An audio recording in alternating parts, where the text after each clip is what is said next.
probably like way worse for you, like Odyssey and uh Origins. The fighting's just Yeah, a little jankier ish, but it's well. I mean, still the pretty whole good though. kills, I the kills aren't meaningful. That's the problem for you. So, like generally yeah. speaking, like it's like, oh, I'm just hacking and slashing. I gotta sneak here or kill these people, and then it's like, oh yeah.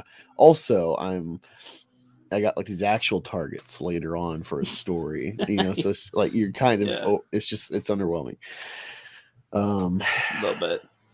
But yeah, yeah. No, I saw you went live. I'll be glad to That's dive. what. Be able to give my more appropriate take on the Assassin's Creed trilogy, I suppose, for the newer age of Assassin's Creed, with all of that. But yeah, I figured I'd just press play while we're talking about it a little bit, a little starter up with that, talking Assassin's Creed a little bit. If you guys are out there right now, coming on in. You like Odyssey, Origins, the old ones? Oh, I got the yeah. What's up? It says, where's the Power Ranger content? It's coming soon enough. I was trying to have some done soon, but every time I'm thinking of a topic, I was wanting to make it quickly, but then I think of more stuff that can make it more interesting, and so it's kind of pushed back a little bit.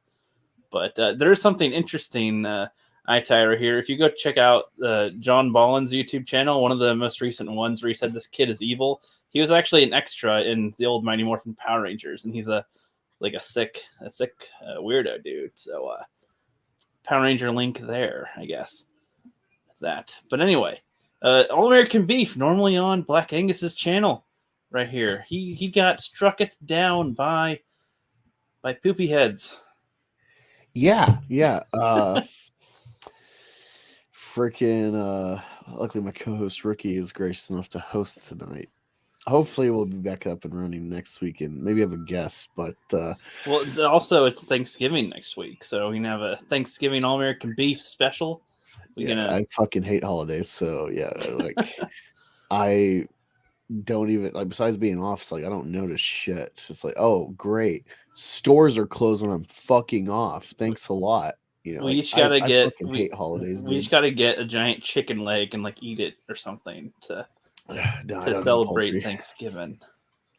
Yeah, I don't do poultry. Maybe duck, Oh, I'm but I sorry, don't know where. or burger. Hell, let's get fucking burger, man. American Yeah, no, beef. it's like Let's I don't get know. I'm just very jaded. Like when you watch a '70s show and you just see like how like miserable, like even though there's a lot of like incompetent dumbass dads in TV, and you see someone like '70s show with Red, or he's just like just like he's had enough of the shit. He's not like a dope. He knows things. Like yeah, I really gravitate to Red, even though I hate the show because those kids are stupid as fuck.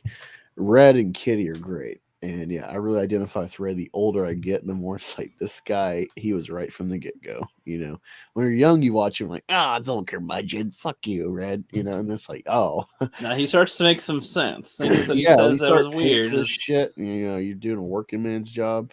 And you're like, oh, yeah, let me get guilted into buy this shit. It's like you see the rat race of every fucking month. There's some crap you got to buy. Keep up with the, it's all like it's made up crap because like if you're not doing it, everyone just kind of naturally is like, wait, you did, it's like we talk about movies, like, wait, you haven't seen that, and it's like that's reasonable to a degree because, like, especially if you're in this field in whatever capacity, it's like, wait, you haven't seen that thing? Like, it's so huge, everyone's seen that. But it's like you get that, and it's monitored. It's like, wait, you're not doing that, you don't have this, and if you're not, you got to have like a reason. Well, it's like, well, I'm Jewish, and it's like, oh, okay, weirdos. Or you have to have like some placeholder that has its own bullshit holidays to waste money on, and Thanksgiving is just mid Christmas lunch now. yeah, and like even before Halloween costumes are coming out, you're already seeing like Christmas shit getting stocked up and stuff. Hearing people like, oh, I'm going to Black Friday sale, and it's like the first week of Thanksgiving. It's like, wait, what? Like, man, I really hate consumerism, dude. Like I'm very pro capitalist, and this is a side effect. This is like a yeah, I guess side effect's the best word. It's like this is an outcome that can happen because the prosperity is like you get these uh corporations that utilize like psychologists, like Facebook and Twitter, all this stuff, where they like prey on your mind, like how to like get in for, so like you'll be compelled to buy this shit. It's so meaningless. Like, oh, let me like waste this money, hundreds of bucks for a fucking tree that I put up for like 2 weeks. Like I hate it. I fucking hate it, dude. Yeah, I know what you mean. Some people have already bought their trees now, and I'm like, dude, you're gonna have to water it every damn day and try to keep it alive. I don't think it's gonna survive till Christmas. With that, yeah, I already got gifts for my kids, and yeah, I just kind of staged it out. I'm like, oh, I think they'll like that, but like they already got crap. There's nothing special to give them. Like, there's no reason to give them this. I'm like, okay, like I'll do the gifts for Christmas, but there's like no decorations in my house, no lights. What would be fun? See, that's the thing. So I agree with you for the most part, but I do find my own ways to make it interesting. Like, since you have a son and a daughter, you can have the most fun with it of all with their gifts. Get your son like an easy bake oven or something, and get your daughter like I don't know, something very, very boyish in a toy, and it's like, here you go, and I don't know. See the reactions. I see, like they're already like they're at this stage where it's like they're both aware of like I'm a boy, I'm a girl, and there's very clear kind of like they're going to like more than likely follow customary routes, like God intended. But there is like overlap in play. Like they're at that point where it's like the world's still kind of agender or gender neutral or whatever made up term they made in college last couple years. Like it's not like hard. Well, I mean, you don't have to be that. You don't have to be that specific to being genders. I mean, my dad got me like an Etch-a-Sketch. The times of video games and stuff. It's like, it's not really anything. But yeah. My point wasn't you just give them that gift. You give them a hidden gift inside, usually money. Something that like they'd be maybe turned off. So it's like they'd be like, "Ew, gross," and then they like throw it away, and it's like, "Oh, you sure you want to throw that away? Inspect it." You gotta teach them to not be so see, I'm judgy a dick, so quick. If they did that, I'd be like, well, you're lost, and then I'd take the money back. Like, but that's the point. From then on, they would learn after that point to always inspect their thing, to be like, what is that? Because my dad he'd give me like a Lassie DVD, and I'm like, I don't want to watch this. But it's like I gotta check the thing, and okay, there's like $10 in here. Okay, thank you. Thank you, Dad. No, see, I would just save it and be like, yeah, remember all those Christmas gifts that you didn't like that you just kind of chucked in your closet? Yeah, I like hid money that whole time and you didn't take it, so I took it back. And look at this cool thing I bought 10 years later because you're a dumbass. And that's a big by the time he figures it out and I spill the beans, it'll be like, going to college. So there's no like, oh, let me find the secret gift. It's like, yeah, I already showed you my trick. Well, the whole point is that you would have them have fun with it while they're growing up, not just be like, hey, you're a kid, you could have had money. That's a huge dick. Jesus. Like if you did it the one time, you lose. I'd say do it the one time, and then they'll learn for the future. But then that's when you maybe don't even put money in the next one. They're inspecting it, keeping it. And you're like, what are you looking for there? I gave you your present. What do you mean? That's the present right there. Yeah, you got socks. Then that's it. You're welcome. Leave it at that. Sherry's joined us. What's up, Sherry Berry? All right. Doing it over here tonight. Yeah, how long are you not able to stream for? Like 3 months? Like a week. If I got a second strike, then it'd be 3 months. Okay, good. Yeah, I got a week. But it sucks because like you can't even like if you're not on social media, then like there's not a way you can like, hey, YouTube audience, you can't do a post on YouTube. You can't do a community post? Yeah, you can't do. Yeah, it's like you can't post for a week, so you can't even be like, hey, I'm suspended. Like they just have to like figure out or find out. After they should give you like a 200 credit limit at least to do something. Like, like your one phone call. Like you get one to tell your audience that you're not available for a bit. Yeah, I mean, with like how quick people forget who the fuck you are and unperson you through the algorithm, like, yeah, it's crazy. I don't know. It's funny because I remember before I had something like this happen where it's like, man, every time I like put a video out and I'm thinking about trying to buckle down, lose some sleep, make some fucking spam, make the content, throw my hat in the ring with all the other trash content, and work my way up the algorithm. Some wrench happens like this shit. It's like fuck. Oh yeah, you're blessed. You're totally blessed. But I know, oh dude. It's like wait, blessed. nothing Oh ever wait, freaking. blessed. Oh, I mean cursed. I'm sorry, wrong word. Yeah, it's like every There we time go. it's like, man, I'm finally in the clear. Things are looking. Oh, Maybe never have that revelation that you're in the clear. Just be like, man, oh man, things still stink, well, and I then mean, yeah, still, you and we then talk it all the like, time. and then it's like, okay, maybe something won't happen now if I act like I'm still in the trenches. Then Well, that's maybe I what's won't get stupid. Is hit. like I've pretty much been in the trenches for like 2 years straight, and it's like I'm just like, hey, I got like this breath of air, but like I'm still grinding. That's what's. It's not like I'm ever like I'm safe. I can quit. Speaking of grinding, we got Mega Jetty in the chat. What's up, Mega Jetty? I thought you were gonna go back and be like, speaking of grinding, Sherry commented again. Oh, if only there. Then we got Riot Kitty down here says, "Where's the beef?" Usually the beef is usually on Angus's channel, but he got struck a did, so he can't post or do anything for a full week. So it's going to be over on my end for this week. And yeah, hopefully we'll have a good old Thanksgiving special on the next one, whether he likes it or not. See, I just see it as like a funny opportunity to do something specific or something. Like, it's all American beef. Let's, fucking get some delicious hamburgers if we can. They have speaking of food beef, open. it's funny because today's Thursday. I wasn't even thinking like the last few weeks doing these streams, just like seat in my pants, like, oh fuck, let me throw everything together in like 30 minutes, and then boom, we're live. Yeah. But yeah, I mean, it's kind of like that today because I worked, but I'm off tomorrow, so we can, we got a full range of time we can fuck around today. There's not like a hey, I'm sleepy and I got to go to bed. But yeah, it's funny because like yesterday I got paid, and I go to the store, and I'm like, I'm trying to eat more cold water fish. I off and on for the last few years I've been like, man, I'd love to be able to afford to be like pescatarian, pretty much just be like fish exclusive with my meat. And You'd be just like the indigenous people that are on the what is the name, the Sentinelese, the North Sentinelese. You'd be just like those people that live on a pretty much live like on a any, they live on an island. They're primitive and they only eat like fish and crab. There's nothing else on the island.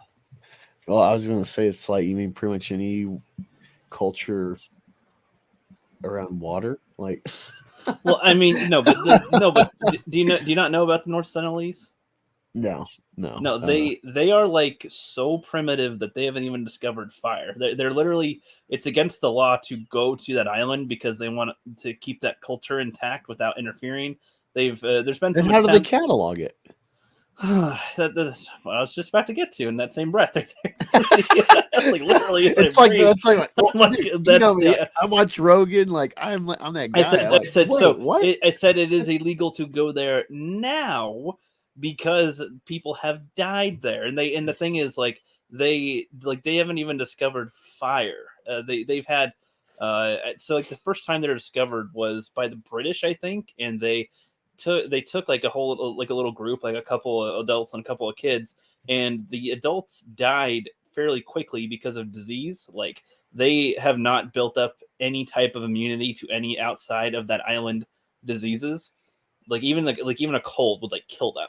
So for one, that's one reason why nobody goes there, because if we go there, we could probably like wipe them all out in a couple weeks. So you're If saying people they're go there, genetically inferior? extremely, they're White like man. bronze. They're like oh, not bronze. They're like, I don't even know if, I think Neanderthals would be considered more intelligent because Neanderthals discovered fire. So these are like less than Neanderthal. This is crazy, man. You Like, look them up. I'm gonna look them up right now for yeah, you. no, I'm sorry, this is you crazy haven't because like seen this. there was I feel like this is something that a lot of people know about, but I guess they don't. there was I'm this sorry. really Yeah, cool here we go. evolution. I don't know if it's on Netflix, but there was this like hour-long evolution show, document, whatever. If you type in evolution, it would pop up. And it was really cool because it had all these great points about evolution. It's like, all right, well, here's an extreme case of evolution. You got Mexicans. I mean, I don't know if it's like the general population, but there's like this specific, like, desolate. They're a bit modernized, but they're like living such a desolate outcrop or whatever that it's infrequent that they eat.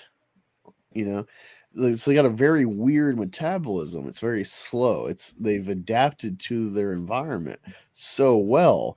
But when you industrialize them, when you get them on a three hots and a cot, like modern Western, developed world routine and diet, make them a lot more sedentary.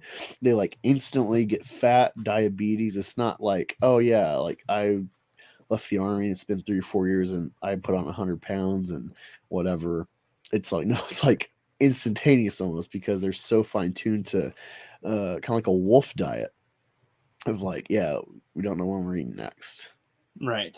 Huge gaps of time possibly because they got to scavenge for odd shit in their environment. Um, yeah, it's crazy. Or like, yeah, there is I don't know if it was that tribe, but there's like areas in the world still that are primitive that like you Yeah, can there's document where. there's like 100 tribes that are extremely primitive and that pretty much have almost no contact with the outside world. Yeah, well, and the thing is, they're very comparable studies for like Columbus, where it's like people cry about, they act like smallpox or whatever ailments that the very well traveled Europeans brought to the Americas. They like it's written. It's because of the critical race theory mindset and this like hate. It's racist hate whites. Initiative the last like 50 years or so in academia. But yeah, they spin it like it was purposeful. Like they knew. Like we didn't find out about germs till like the 1800s. So like there was like inklings of ideas throughout history of like, oh, maybe it's like we can't see it. It's just like this. It kind of folded over like curses and shit. You know, but there was ideas of like what we think, what we found out is germs spreading. Like you can't see it, and yeah, it's like you can see these people like they should, or some of these surviving tribes, despite colonization really wiping them out with disease, the people who are left are resilient because like they like cockroaches. You spray 100 of them with Raid, 95 of them die at 5%. Makes the new generations that like pretty much wipes Yeah, out the. Raid won't be able to really eliminate them that easily anymore. Yeah, it's like that's the thing. People don't realize bug sprays like they're always evolving. Bug spray, pesticide, and herbicide, whatever, like weed killer and stuff. It's always changing formulas. That's how you get shit like Agent Orange and DEET and stuff. No, DDT. Sorry. Um, because the plants evolve. So when you like, there's this whole thing they try to make like a pesticide resistant plant, and then it's like, oh god, what do we do? Like, Right. That's not the best idea necessarily. Nope. yeah, no, Meg J, it's been a while since I've seen, but yeah, sorry about the pizza thing. That sucks. I would have. I don't know if you could afford this, but I would have gone to like Kroger or whatever, Walmart, and got some of those Totino's microwave pizzas. I love the shit out of those. Yeah, they taste as much as they cost. But yeah, anyway, we're talking about the fish thing. Yeah, I want to be a pescatarian or have a very pescatarian, like heavy kind of lifestyle, because it's really good, healthy fat for you, and also there's like a correlation to like uh, pain relief with like eating a lot of cold water fish, some other foods like blueberries, mint, etc. And yeah, I'm like my legs always hurt, like my knees and ankles. So along with trying to lose weight, I'm trying to like do these like natural food things too long term.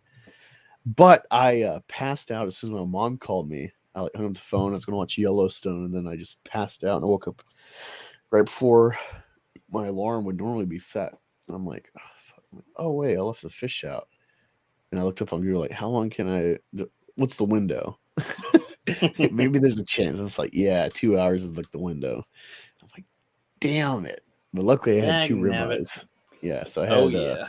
I had a big juicy ribeye and 2 eggs and some yogurt and some mint tea. I don't like that combo of things at all. Well, it But was you gotta think is you like had me at ribs. I'm stacking, like I kind of wing it, because I was planning on having fish and eggs, not like scrambled, but just like not like scrambled fish in it, but it's I got some fish, have some eggs, eat it for breakfast, and yeah, so that was the old had the steak and eggs, and then I need my yogurt because I need the Activia probiotics, and then it's like, oh well, I need my mint tea for pain relief, and that was like my drink on the way up to work. So I just do everything kind of on the fly. Yeah, It's makes hard. sense. It's hard to state, but it's like at least it was like the plan was like I'm going to eat one of these meats I bought in the morning, so that came to fruition. Yeah, well, I don't know why I totally went on a thingy about that island. Well, People, we're talking about like you're eating fish, pescatarian, and but you instantly went to yeah, like, oh, well, no, like no, that's why island dwellers. that's It's what like, I was. well, yeah, I That's what I was guess, saying. sure. It's like I don't know why I just like that's what I fully went to right away when you said I just want to eat fish. I'm like, these people eat fish too. Like fucking dumbass. I'm just like, oh, they eat fish as well. So there we go. We gotta think like we live in such Yeah. a I hate to throw this word around with all the soy boys stuff today, but we live in a privileged world where it's like we think like, oh well, if you were stuck eating like one type of food every day, what would you pick? And it's like, well, people that don't have this plethora of options across the globe to just pick on Amazon for delivery, like they actually most of humanity through time, it's like, all right, we got rice every day. They didn't think about like, fuck, rice again. It's like, oh, thank God I have food. It's like Yeah. the luxury has totally warped our sense of diet, and sustainability and stuff. I don't know. I think of these things, and it's like we're in like the perfect like just window of like this isn't like movie talk, but it's like we're just jamming. Yeah, I mean, I feel like this is actually a good topic in a way for us sometime or with you. So one of the things that's interesting about the North Sentinelese Island as well is so part of the reason why it's like it's a journey. There's plenty of reasons why they want like nobody's allowed to go to the island. I mean, it's a primitive one, so they want them to they barely had any contact with the outside world, so might as well not fuck it up. There's people, germs can kill them essentially, and also the Sentinelese people are quite aggressive toward anybody coming out. Anytime there's a plane or a drone or people on boats going nearby, they try to shoot them down with arrows as best they can. And this one guy right here, this was after it's been closed for, or it's been illegal to go there for a certain amount of years. This one guy right here made it his mission. He discovered them, and he was trying to go see them. He's trying to make contact with them. He's a religious folk, and he's a missionary. Okay. Well, sort of. He wanted his. I think one of the quotes that he has, I don't know it entirely, but it was like he thinks that that the North Sentinelese Island is the last of Satan's stronghold because they have not heard the word of God there. So he's going to go there. So envious of these people. I would love to not have heard the word. He wants to save these people. He wants to save these people.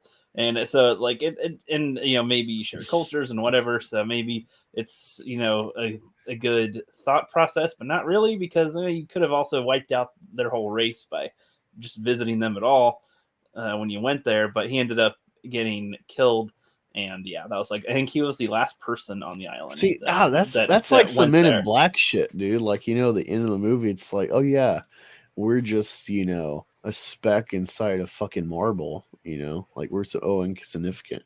That's the idea of Men in Black at the end. It's like the aliens playing marbles. And I rather we're in a simulation or something like that with like the marble example. That's like what we're doing to these people, like the known world, instead of like getting hazmat suits and coming to them and having like, I don't know, aliens. Maybe going to Wakanda and get some of those like shills just to make sure they don't like spear us or something. I don't know. Just go up in a suit of medieval armor. We could totally reenact like we could do like a social study of like the reenact like conquistadors coming to South America and like, well, like, see, this is why they killed these fuckers, because like they're wearing weird shit. They come in like a big ass boat and they freaked them out, and these guys thought it was like demons from outer space or some shit. It's Yeah, like like we'd have to rewrite history books from like this, like practical example. But no, for real, that's a real moral dilemma when you got in the known world knows about these fucking rejects of history that we've like let be cloistered. It's like how many people are dying in this like society, this lifestyle. I'm not saying like it's one thing to elect to live this way, nomadic, whatever, but like how many people are just like left? It's already bad enough in like think of Afghanistan and shit. How many people don't really understand the outside world, but it's like they have a chance. There's a system they could like work up. They could go to like the city, get in a university if they're smart enough. It's there is a chance. There is a by extension awareness of a bigger world, yeah, these guys are on an and they island, get to so live they nomadically. don't have a But chance here at all for yeah, that. like I don't know. It's just I find this really like a weird moral dilemma. The outside world knows about them, and we're just like closing them off from how many people they might be dreaming of like a bigger world and they have no idea of the technology we have, like Yeah, well, I mean all the that seems to possibilities, like, be, oh god, I could have saved so and so if I just went to but like a first aid class and learned how to do a splint right, or stupid shit like yeah, that, I we mean, take for granted. I mean, I don't know. It seems like they're able to survive well enough considering how primitive they are, where they Yeah, are, sure. and I mean, I think that so the last time they checked on them, so I think even and this was after that guy did this, so I think well somewhere around there, there's some type of huge storm or hurricane or something wiped out quite a bit of other areas, and it went over North Sentinelese Islands. So they assumed they were all wiped out. They assumed they're all dead, but nope, they're fine. And so if somehow they're able to, you know, survive huge disasters as well in their little There's a culture makeshift thing. I read about in when I took a sex class in college, human sexuality, and I think about this a lot, like what the lack of science can offer. And it gives an insight. I think this example, I might say, gives an insight into like some of the crazy things people like would come up with before science could easily like start proving things. There's a society that, for whatever reason, they don't have the understanding of sex and procreation. They don't understand. Like they get that sex makes kids, but they have this weird society that they don't know about genetics, so they think that it takes more than one man to make a kid. So a kid will have like 7, 8 fathers. And so, of course, feminists love this because you got all these fucking cucks devoted to taking care of one woman and her kid. And so like without paternity as an issue, or they all think they're part of paternity in making this kid, they're all invested. And it's like, okay, well, but you like there's a huge moral dilemma there with our understanding looking at this, where it's like, well, they're only doing this though because they have no idea of reality. That like, oh yeah, it's only Well, one of your kids. Like, I mean, what's funny to me, it's not really a dilemma. It's like, so this is how they exist, and they're fine with it as that is. We could intervene and tell them how it really is, but let's just let them keep on doing it, and we can look back and go, that's what's going on over there with that end, and I don't know, like kind of peer into the marble sack. well, it's like, well, Essentially, think of it this way. It's like, we're accustomed to like, and this is kind of an age old thing where it's like, and sometimes this does happen where like your kid doesn't look like you, the father, at all, no traits, but it's your kid. It's just for whatever reason everything came out recessive for you, and that's what happened to me and my son. Looks nothing like me, but he's unless and this wouldn't have been a thing because she never met him, but unless my dad somehow snuck in the picture, there's no other man that would have sired my child and be as related to me as it is. hmm. So yeah, he's my kid. But Yeah. yeah, when you think about it though, it's like, oh yeah, he looks just like you. Or, oh, he's got your eyes, something like that. It's like, do you think how weird it'd be in this culture with like 5, 6, 7 dudes all contributing to this create? Yeah. They're in their mind, this one kid. It's like, oh, he's got your face, but That's then like, well, he's basically got your hands, that's buddy. basically like And Cell from Dragon Ball Z, where it's the amalgamation. It's all these fighters put together into one being, and it's like, yeah, I have Frieza, Goku, all these people together, and now you have me. It's like, okay, that's they took their DNA and did it, not their not their splooge, but still, it's a similar concept if you think about it. I don't know. It's I good. mean, I guess like when you got such a long ingrained system, but I don't know. It's just it's weird. Like I get that. I wonder how they bred paternity out because you got to think of like there's plenty of examples of mammalian. I don't know about like other subcategories of animals, but mammalian.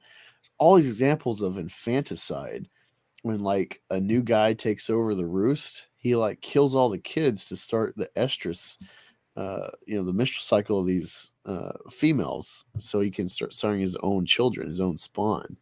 Um, because like a lot of different animals, like once they're like milking and stuff, like they're not having a kid for a couple of years unless you kill them. And of course, this is evolution. They, the males commit infanticide and start the cycle over. Uh, and like you see this in like uh orangutans. The betas rape women, the women, to get in the gene pool because like the women don't want them during mating time. uh so it's like we're primates, so it's like I just wonder how this started. It's very peculiar to me how that could ever start, given like but like they like to talk about how like paternity is like some construct, like who cares, but it's like yeah, a lot of animals care about paternity. We kill kids because of it, like Right. it's like encoded in us to do it. We do it as humans. We got all these laws and stuff, so we have abstract ways. We don't kill kids. We just don't fuck around with single moms. It's like gross, like, can I trust you? Like you already, someone already bagged it and tagged it. Exactly. Like that's our form of, abstract infanticide. Yeah, it's interesting thinking about that and what else, like other human societies have what they believe in with this stuff. Sorry if this isn't like the normal stuff that that people come in, Wookie, Awesome One, Mega Jetty, Rat Kitty, listen to. I don't know. This is kind of stuff we kind of talk about just when we're not This on is the like a air. To be phone call. honest, this is like a phone call conversation, or we'll get on to some type of topic like this, and we're just pretty much live doing it like that. Yeah, like I don't know. I've turned Ricky onto Rogan, and I've realized like I like talking about movie shit, and like we can spruce that in, like making that the focus. It's like putting up like walls around normal, like just conversation flow. Like the Rev Kev stream, that was probably one of the best All American Beef shows, and we barely touched anything like current movie shit. It was just, hey, like what's on our minds? Let's digital jazz, as Tron Legacy had said. That's kind of it's like I'm not saying I'm Rogan, but it's like that's kind of the format that just naturally occurs with me. Is that kind of style of podcasting? It's all like situation based, not like, hey, here's the topic. It's like, well, maybe this topic will come up, So Yeah. yeah, like awesome one and stuff. And this is probably different than the normal shit you're used to. But yeah, that's what you get Yeah, with my hope you channel. guys are enjoying it regardless, because that's just sometimes that's what we feel like doing too. It's just like we like talking about movies, but sometimes the movies will get us onto these conversations as well, like just randomly. Right here, Bro, yeah. Like I started watching Yellowstone on Peacock, which is the Kevin Costner show. I freaking love Dance of the Wolves, and like it's so hard to find a western like that has like these kind of modern awareness of history. It's not just like glorifying like say 60s and past, where it's just glorifying the old west, the cowboys and stuff. Once you got like the 60s spaghetti westerns, you had like this kind of Well, let's take a more raw approach to westerns. Like, what was the West really like? It was fucking dirty. They didn't have technology. It wasn't clean and pristine. Like there was renegades and vagabonds for a reason. And so you see that kind of turn, and now it's just like it's kind of faded from like the fiber of America, the Western. So the few that have come out, like No Country for Old Men or Hell or High Water, they got this kind of modern take, kind of this not worship but reverence and longing of like a day gone by that we can't really reclaim. It's just every day it's more and more fading from us. So Yellowstone is kind of like that, but it's with Kevin Costner, an iconic filmmaker with Dance with Wolves. Um, and so it's very unique, and it's written or it's carried on by Taylor Sheridan from Hell or High Water. So I'm really loving it because it's like simply put, it's like a cowboy mafia kind of shit going on in Montana. But yeah, like I love it because I've talked to you a lot. It's like I fucking hate Indian nations in America, dude. Like I'm registered Cherokee. I grew up going like Indian clinics and getting like the fucking commodities, which was essentially like food stamps that you didn't have to sign up for because you're Indian. You get like off-brand food and shit, um, disbursements, whatever. But yeah, it's like the shit, especially like the Lakotas and stuff. Them crying about Mount Rushmore. It's like, dude, what? Why do we let this shit in our borders, dude? Like we literally gave losers some of their land back, and we have like no say about like that land. We've chosen that because we're so racist. We gave the losers back their land. Poor. It's smidgen of what was, but it's like you didn't have to give that. It's war, and I kind of like that they kind of point this kind of shit out in the movie in the show where it's like, yeah, reservations are dog shit, dude. Like, there's the only reason people stay is to like clinging to like their ancestry and their ancestral lands. And there's some I'm tip my hat to that to a degree, but it's like you literally choose poverty for like this misplaced pride in a fallen nation. You're not reclaiming shit. At best, you use the white man's ways with casinos and just buy shit. Like just societally evolve already. Just be American. Like, it's annoying. I hate it. At least in Oklahoma, you don't have reservation shit. It's just like, well, this is the nation's borders. You're in this nation, but really it's, whatever. Oh, Here's a he's like, casino, you here's a lost gas everyone station. with that. But yeah, anyway, I've been enjoying. That's one thing with like entertainment. It's like, dude, I'm really enjoying this, but it's just like I'm so fucking annoyed with entertainment. Like everyone's like eating up Ghostbusters for the week. I don't give a shit, dude. I hate that. Series, like but it's just like I saw Antlers a couple weeks ago in theaters, and it was like mediocre, And it's like the last time I was like excited and it paid off was months ago when A Quiet Place 2 came out. Like that was solid. Solid follow-up, solid cast, solid just all around. I was anticipating it for a while. And yeah, I hate, and so when I find something so fresh like Yellowstone, I'm like, oh god, or Cobra Kai is new to me. I caught up. So like He's fine. He's finally in the club. that was a fun week. I can't wait till the end of the year when the fourth season, I'm gonna binge the fuck out of it. But it's just there's so much far and few between. I really think, there's a lot of crap. There's a lot of content. There's not a lot of quality. And I don't see it getting better. Like I feel like we're gonna have like an entertainment dust bowl. It's coming. Like this system, it's not. It's like comics. It's not made for quality. It's made for quantity. Pretty much. So yeah, I'm waiting for the dust bowl. Aboriginals are treated like garbage, but given free stuff, there's still zero reason for growth. Yeah, yeah. Well, it's crazy because like if you're America, you think about the Mexico border. These border towns is like full of cartels and shit, and it's like yeah, they are. There's a lot of crime, a lot of problems to be on the lookout for, but Yeah, the worst places in America, crime wise, are reservations. Those are the real shitholes. Worse than like Chicago, classic, black crime and violence, like whatever. Like any high uh profile kind of stuff that you see in the media. It's like nothing compares to reservations. Like the amount of rape, drug abuse, suicides, murder, whatever. It was like those are the hot spots per capita. It's insane. And there's no upward mobility.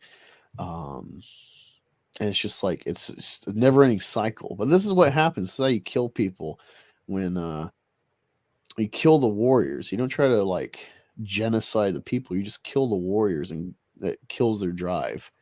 You know, everyone that's left in the Indian nations, like the warriors are gone, so they have no heritage. It's all cosplay. It's like you even kind of see in the show. I know it's a show, but I've been in this, like, going to the casino stuff. It's like this is a thing they use, like, oh, see an Indian powwow, whatever nation. Some of these nations never even fucking powwowed. Like it's a gimmick. Like modern Indians are cosplaying what they think their forefathers did, and they sell it at convenience stores. Like this is what I'm talking about. It's like the shit's gone. Just move on. You can't reclaim shit like that unless you just completely start fresh. So that's what's so frustrating for me. Yeah. Tim Christ. What's up, Tim?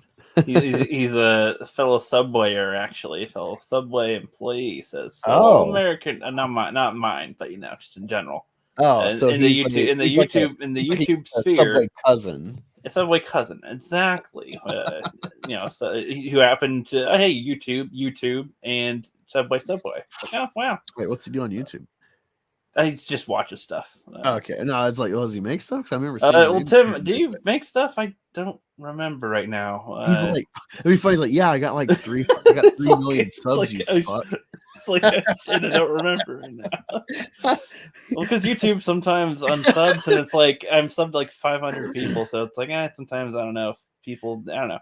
Anyway, so All American Beef. Turns out he's like the PewDiePie of some obscure, like I don't know, so of the like a specific scale of like model trains. That would be something.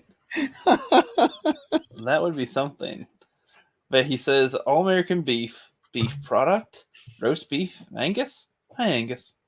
Yeah, there you go. Yeah, beef. All American Beef is the show we do on Angus's channel, but we got this whole network of ideas we're talking about, all because I was like, I want to be pescatarian, but the fish spoiled, so I ate my ribeye. Yeah, and that's why we went off to 20 different topics already. We technically haven't even started yet, but I mean, whatever. That's that's how that rolls sometimes. Yeah, normally we at least talk for like 20 minutes before the show at some point. Yeah, we're just going in hot today. Pretty much. But I guess now I'll make it official. Shall we begin? So it begins. And now it begins. So it begins. And so it begins. Shall we begin? It begins. So, shall we begin? So, it begins. Shall I begin?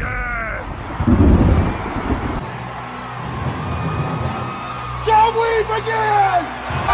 Shall we begin? Shall we begin? There we go. Now we can start. Started the thing. I was gonna laugh if you just took like 5-6 minutes of random movie clips of like it begins. I could probably find more, but I don't know. I haven't felt like I haven't felt like searching for more at the moment. It's like you just test the audience from the get go, and then at some point it becomes like a Family Guy, and he's like, ladies and gentlemen, Mr. Conway Twitty. If there's more Shall We Begins or So It Begins things, then I want them. I want them, but I don't know where all of them are. Not all of them are on YouTube. Some are just somebody hasn't clipped all of them yet. So I don't know. For all I know, this is the biggest collection of them that I know of right now. He says I'm like the PewDiePie of YouTube. Total opposite of PewDiePie, says. Hell yeah. I Yeah, Rookie knows PewDiePie. I'm like, I don't get it. Like, why is it a thing? I don't know. Like that's actually like a funny scientific study. It's like there's the internet, there's YouTube. The first video on YouTube ever was some guy like feeding a giraffe or some shit, and then somehow you get like little Fred's Capicus, and then you get PewDiePie, who's like Swedish. Like I don't even like. How does that even work? Dude, I don't it's know. funny. I was listening to a I little bit do of the now. Dick Show today, Dick Masterson, and it was funny because like somehow they got on this tangent talking about rappers or some shit, and they're saying how like it's funny because they're kind of like the poets of the street or some shit, and it's like, yeah, actually, that's pretty effeminate. Like they're probably like the bitches in their hoods and shit, like. Like you're just talking about like you think about like poets and like who's like going like sing song blop blop blop it's like no, those guys doing the stuff, they're just doing it, they're not like sing song and it's like just I never thought about that, like thinking about like the slimy bard or whatever in the Beowulf movie from like 2010. I think what Malkovich played him. It's like he's slime. He's this guy only gets by because of this abstract job in essentially a violent, hyper masculine world where you gotta like cut your way through society. Yeah, Dick Masterson. I love him. He's funny as fuck. PewDiePie's description in his about page is "I make videos." Like, see, little things or memes about him's funny, but like I actually watch him. It's like, first of all, he's like Swedish or some shit, so his accent's annoying as hell. And then it's just the garbage of the internet, It's like Live stream fails. We won the Squid Game. Spoiled kids need to be stopped. I'm just like, why is this like?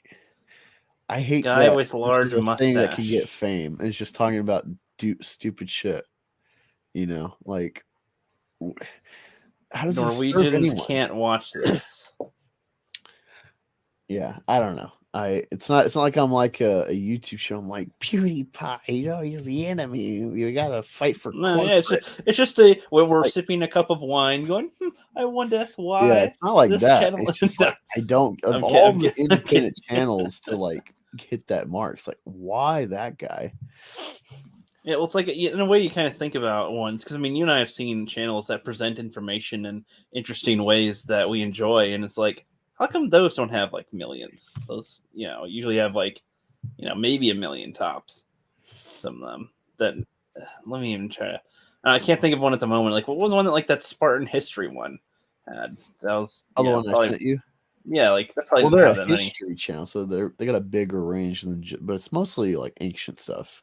But still, like, do they even have a million subs? I assume a few hundred K, if not a million, just because of like it's one of like the top, search engine for YouTube. So for like that topic, so I assume they get a lot of, kind of overlap with like someone watches 300. It's like, huh? They think this thing about Sparta, so they, But even then, would it be enough to make them into the millions? I don't even know. Like, I don't think so. All right, let me look it up. I'm looking up time. Okay, so timeline world history docs.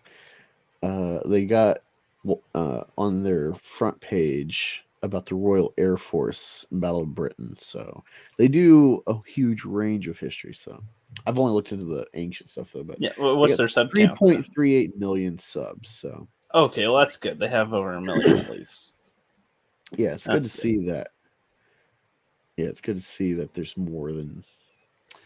Well, yeah, it's just the ones that put in like a lot of work, information, history, something. Yeah, like it's not like history it's like, channel, YouTube channel. It's like this is just they're their own thing with history, So to hit that mark, it's like okay, they've done their work and they clearly have some quality people stick around for.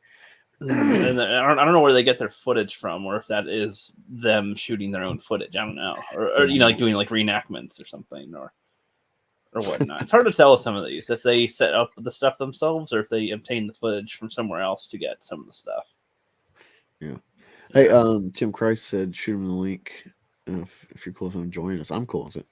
That's the thing I keep forgetting to offer is we don't quite time these, but yeah, around the last half hour I want to start opening up the panel, dropping a link like, hey, let's come on, and but I'm gonna start being a dick though. It's like, all right, you got 5 minutes. If it's like becomes like more and more people want to come in, like, all right, 5 minutes, all right, gong.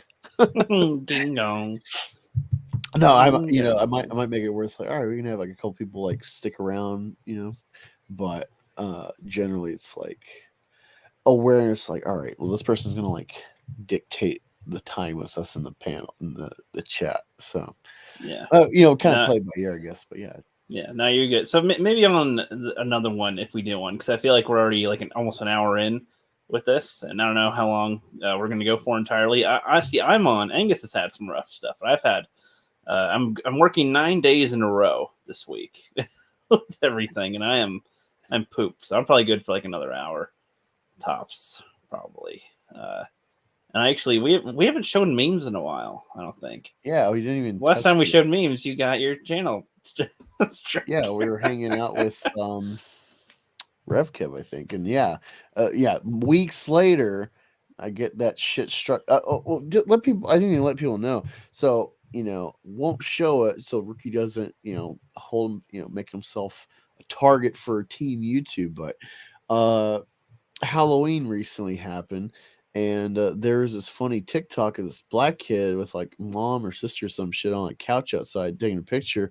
And then out of nowhere, like Freddy Krueger and like Jason, Michael Myers, Leatherface, they all come out and like are scaring the fuck out of this little black kid. And of course, it's funny to me because like I can spin and be like, "Ow, white people!" Like, but it's a bunch of horror freaks, scaring this little kid. Maybe seeing them on covers or actually in the movies. And so he's like knows about it, and then it's like, oh shit, they're real. Fuck, like it's funny. Well, they got hit with like, fuck, let me look it up because it's crazy the wording. It's like, well, I mean, this is what happens to someone when you scare them, sure. So it's like, oh come on, going the wrong way. Child safety was the policy I offended. Child safety content that depicts the physical, sexual, or emotional mistreatment of minors is not allowed on YouTube. We review educational, documentary, artistic, and scientific content on a case-by-case basis. It's pretty saying that like if there is weird shit that you have to like edit it, blur it, or whatever, if it is admissible at all on the platform, and it's like. It was a viral TikTok video of, it's like, I mean, what if I didn't even dig in? Like, wow, I guess I can't show black kids on my, like, as long as they're not scared or whatever. As long as they're smiling, then that's just fine. Yeah, but yeah, we don't have to look into this right now, but Sebastian Stan, Winter Soldier, he I guess got cast as Tommy Lee, I think's his name, the drummer of Motley Crue. If I'm not mistaken. I wouldn't know. Well, I don't know who the chick is, but there's like pictures of like Seth Rogen, Sebastian Stan, whoever the girl is, as Pam Anderson. I guess when we called Pam and Tommy or whatever. And it's like, damn, she looks better than Pam Anderson, in my opinion. So I'm just like, ooh, this could get spicy. Yeah, speaking of spicy, did you see a glimpse of the Timcast and Joe Rogan? Yeah, Rogan Jones popped on. and I Blair saw White share it in a group chat I'm in, and so I checked it out, and it's like, oh, Blair White sitting with someone made a meme. I don't know if this is real. Tim Pool made this meme on like his website. There's this meme going around that says Alex Jones, Blair White get married, and it's just a picture of them sitting together. That's probably just a meme, but they were sitting next to each other. So, 2 days ago by Tim Pool. Yeah, they were sitting next. They were sitting next to each other, but they aren't married. But well, it's funny because someone like saw the news coverage Alex Jones had on InfoWars one time. All his like articles and stuff. He had like his phone on the desk, and there's a camera shot at his phone or maybe he was about to look something on his phone, but he had like all these tabs of like tranny porn or some shit. No, maybe. Yeah, I don't And know. because he's like, a right wing, people instantly think that, he's like some, Christian wacko or something, that he can't like enjoy, some lady dong on his phone. And I'm like, dude, I get it. It's the best. Yeah, It that's how just they makes show. Alex Jones even cooler that he likes trannies. It's like, my Except- man. He's right all the time, like he'll say shit about CIA stuff no one knew about 50 years later, and he uncover like, holy fuck, he knows all this shit with like it's forgotten knowledge, or it's so just outlandish it can't be true than it is. For someone like that, getting so much stuff right, maybe you should start questioning your sexuality. Like, fuck, maybe I should get into tranny porn. Yeah, well, speaking of covering your eyes, real quick, I don't know. I just saw Whoa. this a second ago. Yeah, Yes! your I nature. got progressive, dude. Progressive. You can see now. Do you want to be progressive? You want to get with progressiveness? Good night, Riot Kitty. Yeah, It's good night, guys. That's Enjoy been the a wild beat. ride for you. But yeah, come on up Yeah. by the channel next week. Back to normal. Yeah, yeah. I'm gonna eat a whole bunch of chicken in front of y'all, or a burger. I don't know if I get my hands on burger before, like on Thanksgiving, but we'll see. So something's probably open, I bet. Are you looking for new insurance? Switch to me, and I promise you'll be super satisfied. Flow. She should have like a like the next like post under it of like, check out my OnlyFans or whatever. It's like for affordable premiums on my OnlyFans. Like she should really play up into the insurance, discount. Yeah, agent know how to like play up the insurance. If you nut a little too hard, don't worry, we got you covered. Hey, Tim Christ. I mean, I get if it's not your taste, but I've always had a thing for Flo. Like she's like, average chick, but like, doing like the Amy Winehouse like kind of shit with her eyes, got big eyes. Like she just like her humor, she just seems like a normal quirky chick. And it's like, I can feel good around this girl. I'm not like having to be phony or, whatever. And it's a nice fantasy for a guy to have.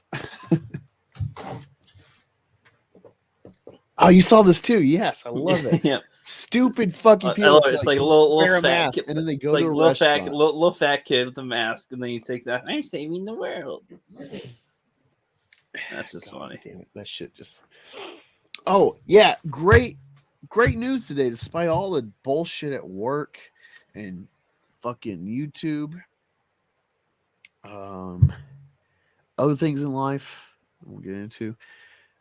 Great news for common folk.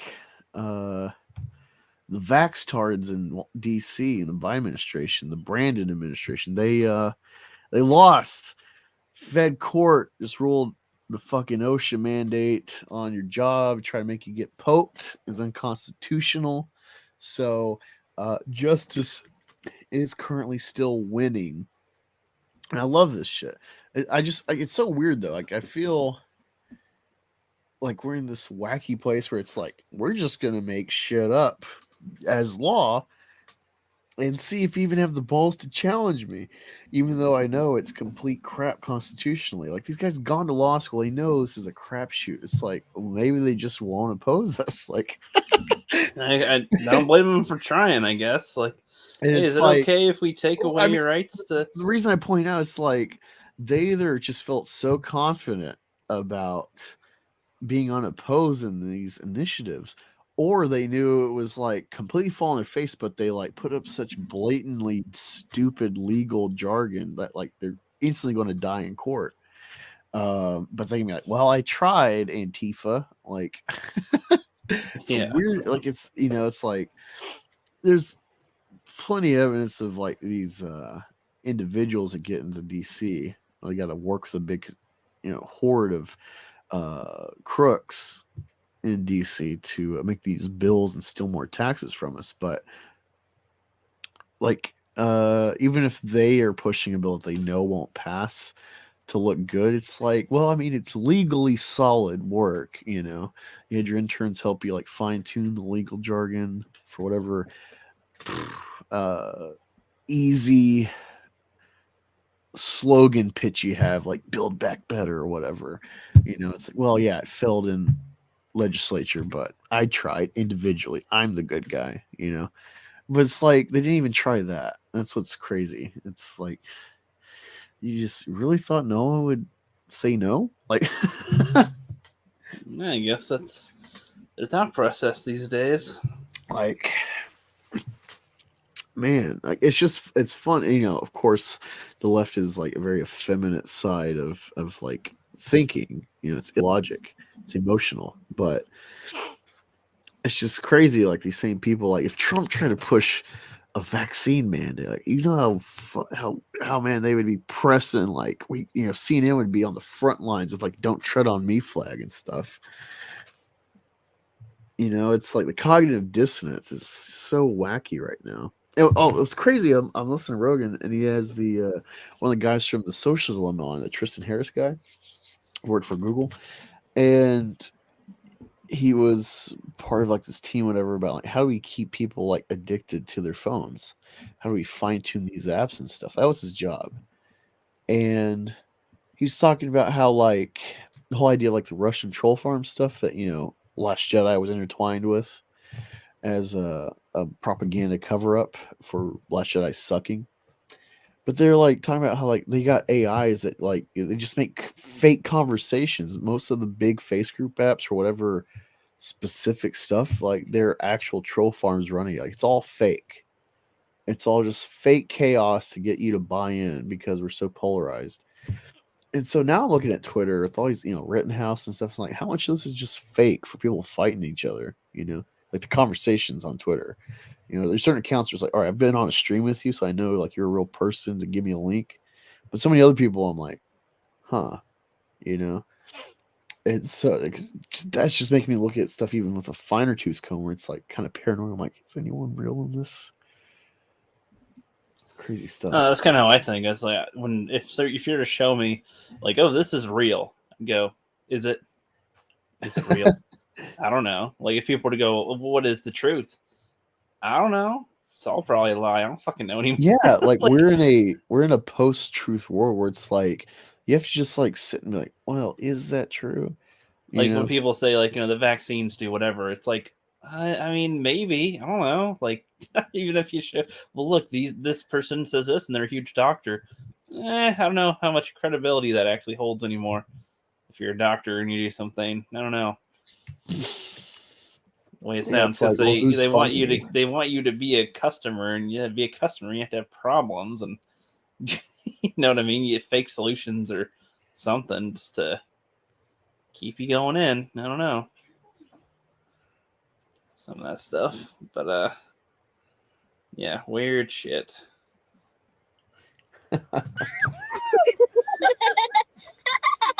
Oh, at first I thought it was a catfish. Someone's putting on their face. It's a monkey.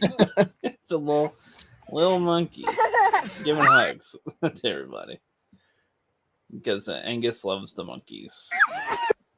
Here we go. Oh my god, that black man's assaulting that child. Yeah. Yeah, this was cute too. It's a little, fuck you.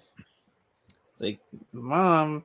He's like, God, no. He's fucking can't do nothing. Dude, no, that's how it is with kids. Like, they play and then like they think they can do something again the same way, like without the same context.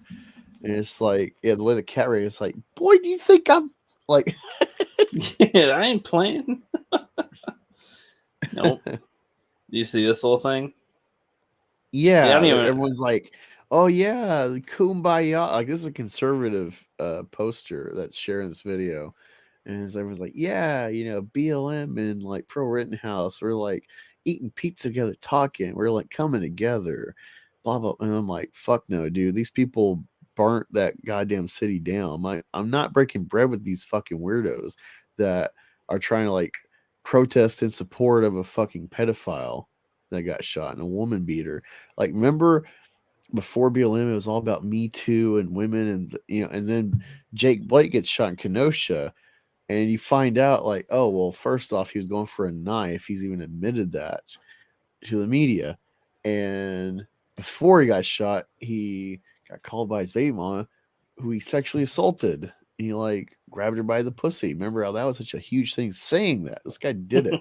But he's fucking black. So that's the narrative today. Like, wow, it's, again, the cognitive dissonance when you become aware, you're not so angry. You're just like, yeah, that's the reality. Or like, you shouldn't have a weapon, or because you have a weapon, your right to self-defense is taken away, bro. So any women or anything that are trying to defend themselves, well, your right to self-defense is taken away. You have a gun. Not only that, I saw a report today. Some guy got killed in an altercation at Starbucks, getting hit in the head with a skateboard. And all these people were like, Rittenhouse videos, like, he was just a skateboard. Like, and so some people are mocking. Confiscate your skateboards. Yeah. Some people are mocking the whole, like, when you bring a gun, you're asking for trouble. You don't have the right to self-defense. And then they replace it with skateboard. Like, yeah. That's not the only thing they replaced it with. I hit my mic. That's not the only thing they replaced it with. I saw that and I'm like, oh, like, it's funny because I was in work campaign. This is like shit we do every day. And then out of nowhere, like, normies like, oh, we put a dildo. Like, you didn't fight the meth winds and the smellers. You don't know. No, you don't know. They would have made this integrity to make a dildo meme. Fuck. They would have made this a rainbow one if they knew it was good for them. Rainbow. Well, maybe it'd be black given the circumstance we're in. Yeah. Kid tells Santa a secret. Seconds later, him and his elves are beating the crap out of a child molester. Yeah. I'd like to see that play out. Where it's like, little kid whispers to Santa, oh, okay. Come on, guys, get this gang. Little elves. And that'd be funnier if his actual, like, elf handlers were like midgets with this. They're beating the crap out of the guy. That would be something. Ew, I've not seen this one. I get so tired of looking up these TikTok videos, man. They come across like, it's like, yeah, God damn it! Like, it's really cringe because it's like, this is just manufactured. I know, that's what it seems. So I don't even know if it's worth playing, but yeah, no, it's worth playing. Play it. Ugh, ew. Full size that shit. Yeah, I'm sorry, audience. I'm sorry. Ugh. Having a period, and for a trans man like myself, that is very traumatic. Basically, it causes dysphoria. I wouldn't have guessed this is a human in the first place, but okay. Yeah, and it's a really awful thing to go through. I'm going to go up to people and ask. Mom, I'm roadkill. Yeah, I'm going to go up to people and ask if they have a My doll. Is that a common thing people just have in their pocket? No, it's just like, it's an over the counter for your period, for your, like, bloating and shit. So it's, so the odds that somebody has one, it's a female centric pain. It's like, it's not out of the realm of possibility. It's like every woman menstruating is going through that, 1/4 a month.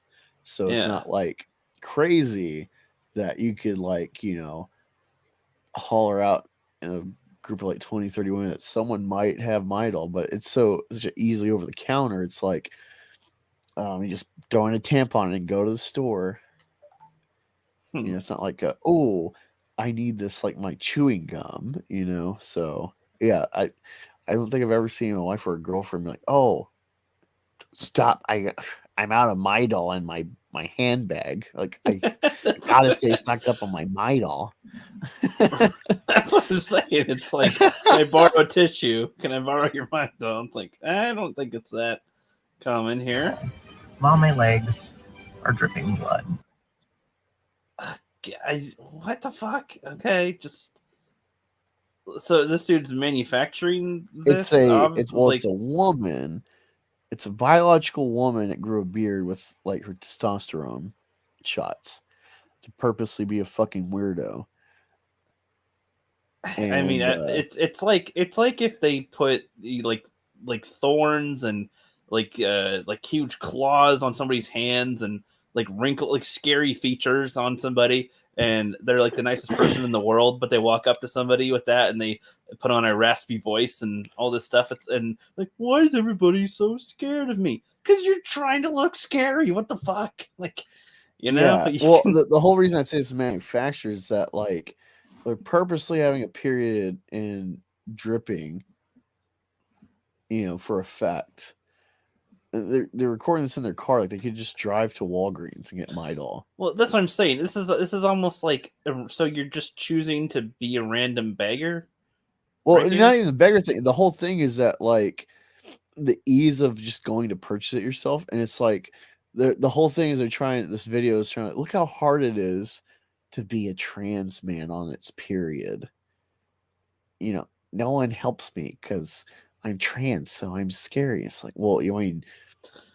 I feel like if it was just looking like a man, that'd be one thing. This is beyond that. Exactly. And again, I don't know if it's human at this point. This is where I question: do demons exist? I don't know. Kind of. I don't know why this is the form you're taking right now. I don't know. And it's a really awful thing to go through. I'm going to go up to people and ask if they have Midol. Mom, It just sounds like an evil plan. Like, I'm going to go up to you and take away your soul. It's just like the way it's being presented my here. legs are dripping blood. Do you guys have any Midol? Just what the fuck? Just a park? What the fuck? Yeah, I'd be like, okay, let's not go to this park anymore. No. Ew, what?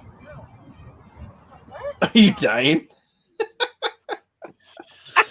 That's a funny question. Are you dying? Dude, I would just. That's a logical I would question. instantly, especially if I was a woman, I would just use that excuse. And I'd like instantly pepper spray this fucker.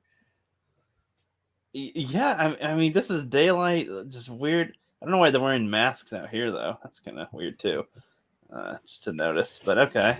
Are you dying? Well, and somebody's videotaping them too with this. So that's also weird. Oh my god, look at this angle. Holy shit. Oh. Do you have any Midol? No, man. I forgot that.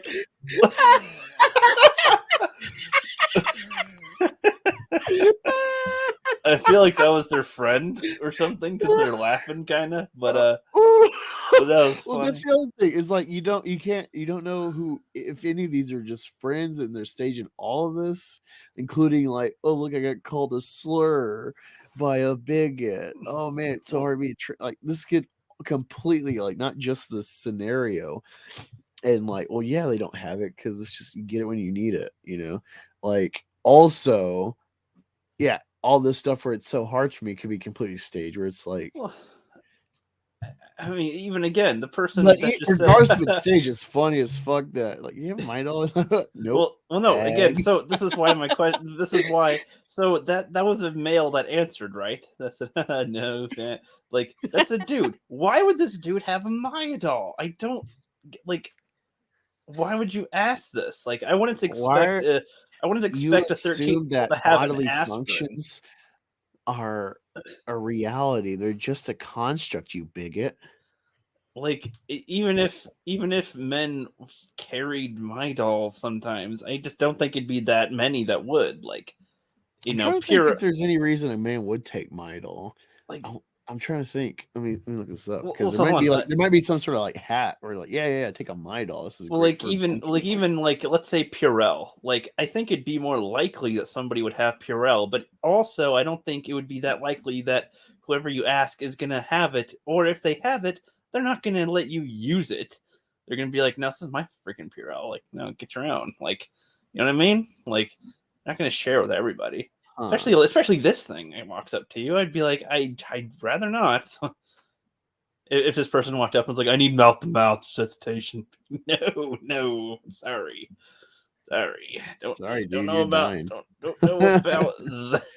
don't know about that. All right, so I'm trying to find it specifically, but when you look on Google, do men use Midol?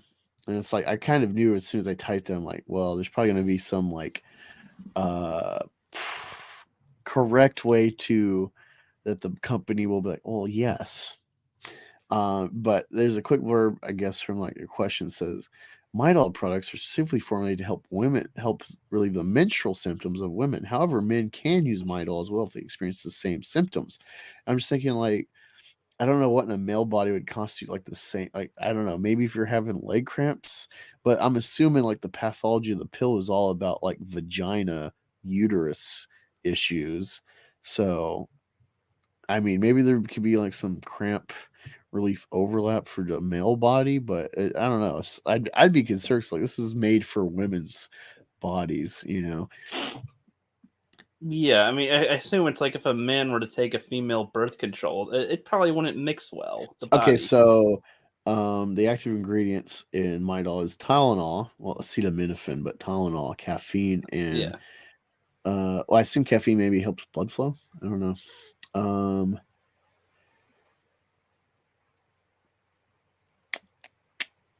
I think it's supposed to ease the pain is the main thing. Yeah, but it's a PMS pill. God, you know, I'm sorry. This kind of thing too. Just still on this. It's like, you know, the people that go like that go around and purposefully try to like make a situation and see people's reactions and go, oh, can you believe it, guys? When they do stuff like if they're like bullying in public, for example, like they'll have somebody eating a hamburger and then somebody walks up to him and takes away the burger and he's like, hey, give me my burger. No, it's mine now. Hey, please give it back. No. And they look around and go, ma'am, why didn't you do anything? This man, look, it's just like fucking, like, I don't know, you know what I mean? It's just like, this kind of stuff's kind of stupid. But sometimes it's funny, like when okay, so the third ingredient, pyrilamine,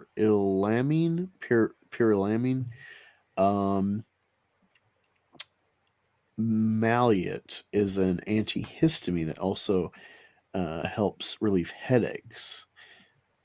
Nothing in the drug will make men less manly. There are no hormones in there. There are things that both men and women take. We just caution that Midol's ingredients may be dangerous for hangover sufferers of any gender. So I guess people take Midol for headaches from drinking. So, but yeah, like, you know, there's a reason it's marketed to women. You know, it, like, I'm assuming the histamines probably help as well with, I don't know. Don't you mean the histamine? Don't give them ideas, Ricky. but like this type of like thing that they're doing, I think is kind of stupid. The only ones I think are kind of funny is like when like a guy is asking a hot girl out. She's like, "Oh no!" And then he goes to his like really nice car. Oh hey, it's like, oh now you want something, huh? What you doing? Like those are kind of funny. Like that. It's like, those are funny, but the majority of these. Did you hear my example with the bully one a second ago? Yeah, you're looking up the thing, but no. So it's like deep in Midol talk. People will like as men normally are. Like these staged videos like this, or like staged as in they set up a scenario and are recording it to see how the public reacts while it's happening. So like they'll be recording somebody like eating a hamburger, and then they'll have somebody walk up to it and take them away, and then be like, "Hey, give me my burger back." No, it's mine now. No, please give it back. No, turd. And then they look around, and then they go, "Ma'am, what or sir, why didn't you do anything? What are you talking about?" I was just bullying this man in public, and you just sat there. It's like, shut the fuck up. Like, I don't know. Those are pretty dumb. But you know, as with most things like that, people are sheep. Indeed. No, like the whole idea, like, why did you do something? It's like, well, I mean, if you're bullying someone in public, that kind of like throws people off. It's like, fuck, this might be a real alpha here. I don't want to get my ass kicked. Like, I won't step in. Yeah, it's like, and it's also like, I don't know, it's your fucking burger. It's not my problem. Like, I don't know.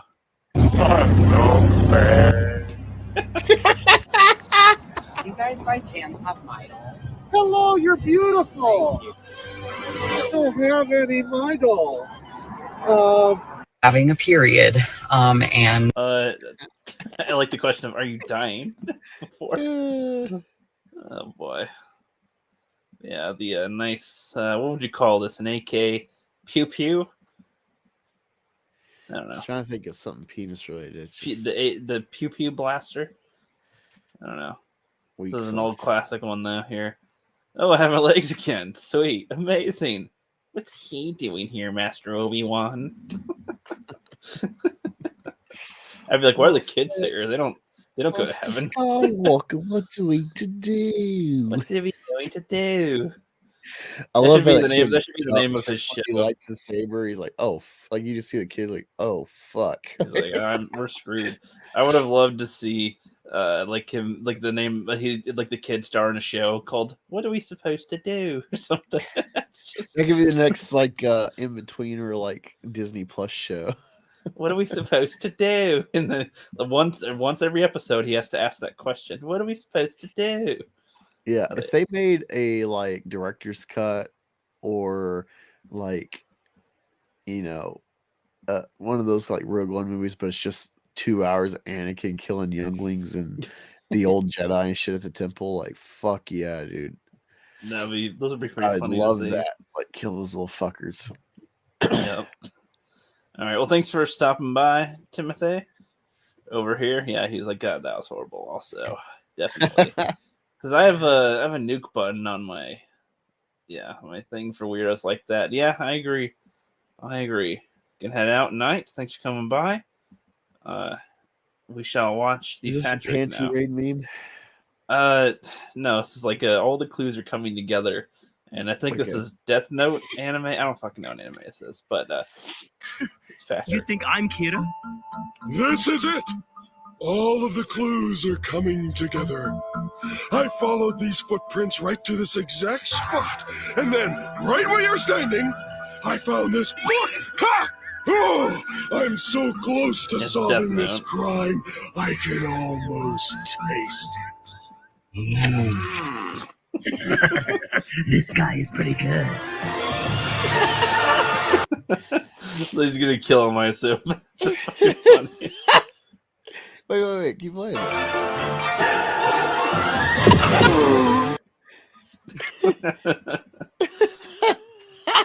I just love it. I followed it right to this spot. Found what? This. That's funny. Oh god, Power Rangers, fuck. You'll like it. Blue power, red power, green power, or. And if you know, it's the episode of the Jesse Jackson one where where he does Jeffrey or whatever, and he's like N blank GGERS and people who annoy you. He said it. It's supposed to be naggers.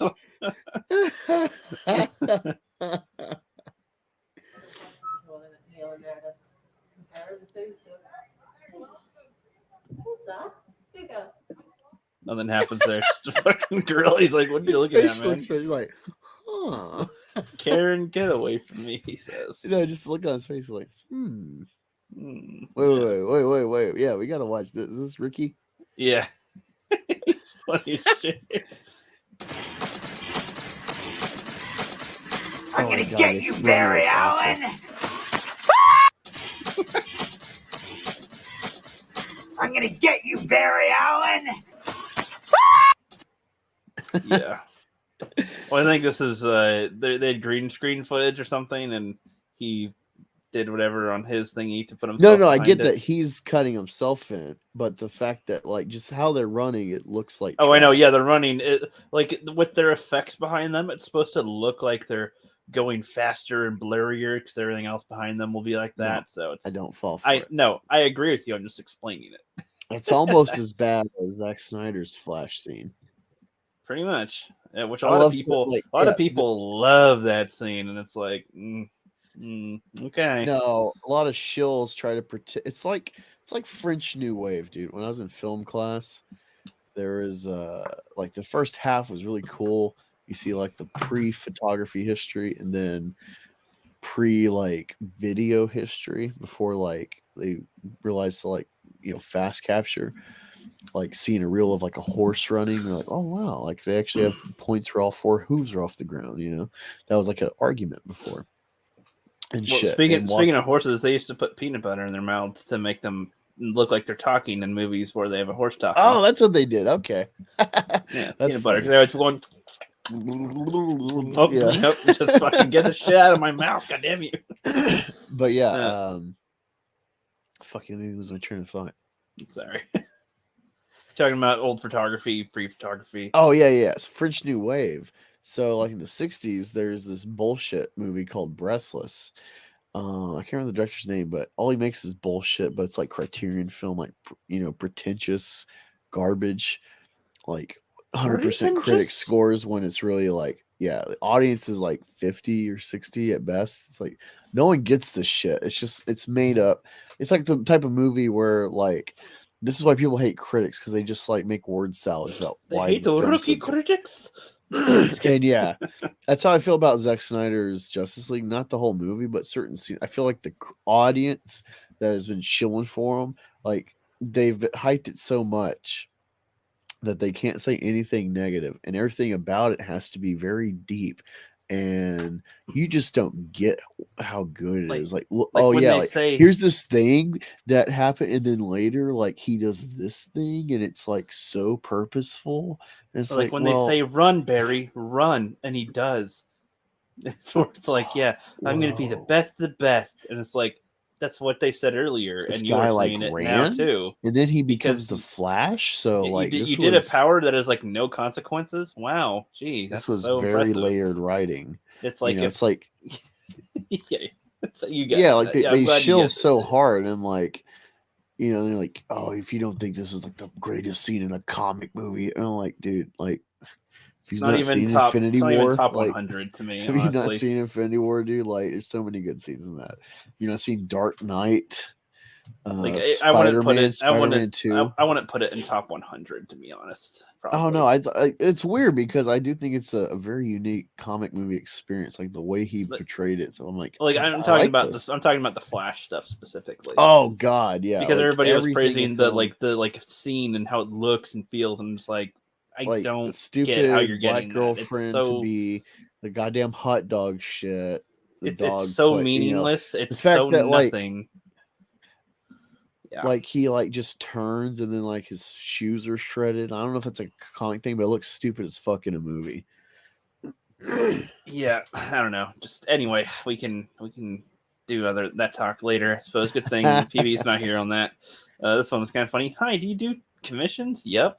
I like a drawing of a giant dragon having sex with a mountain. Both are enjoying it. No, thanks. I'll pay you $600. So how gaping should I make the mountain's butthole? I want you to follow your heart.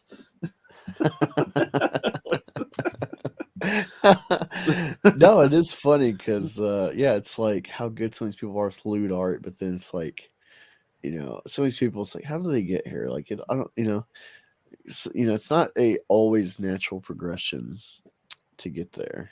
And yeah, I think it's funny. And also like just the like, hey, I want to pay you money to draw these fake things fucking like exactly. And I don't have any references, just do your best. It's like, no, yeah, okay. Or if you do have references, like that's the fun. That's where it's like, oh, yeah. That's right. Oh, you thought about this. You thought about this a bit, huh? Yeah, I like this one. I'm a Catholic. You spelled alcoholic wrong. Fucking faithful. That's like that should have a statue or something. Like some memes should be engraved somewhere in society. Like, yeah, I've been waiting for somewhere. them to make like a meme museum, like print out memes. Just they kind of encapsulate the time or some of the stuff. Even the old like T-bowing and stuff. Like it's like that was its early some early memeage. Well, I mean, it's gone intergenerational and it's gone backwards because it's like there's so many memes that are gifts that are cut intergenerational. How freaky! It's gone backwards in time to make fleeting things new context memes. It's very interesting. I don't know if you ever watched meme analysis, not memeology, meme analysis. He really gets deep in like kind of like Jungian, like Joseph Campbell shit in his like meme analysis. And he'll be like, yeah, so like this thing, we've seen this time immemorial, these examples. It's like, really, it's just this thing. Like, you've seen this in the Bible? Well, this is what this meme is. It's just a new version of that, bro. And it's like, damn. Well, that's actually pretty funny that you mentioned that. Hold on. He's like, memes just repeat themselves. That's kind of true. Hold on.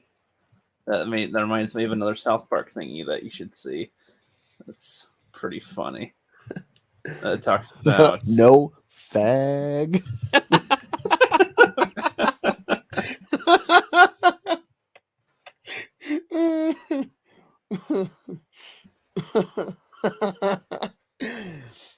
Oh man, they don't have the clip for it here. I Oh was man, waiting, like, are we just gonna watch the She-Hulk clip repeatedly on quiet? Like, no, sir. Well, I had it paused. I don't know why. no, you don't gotta play it. I did like when she like drops. You see her like little bubble booty. I'm like, my freaking thing will just on occasion like fucking just start playing shit again.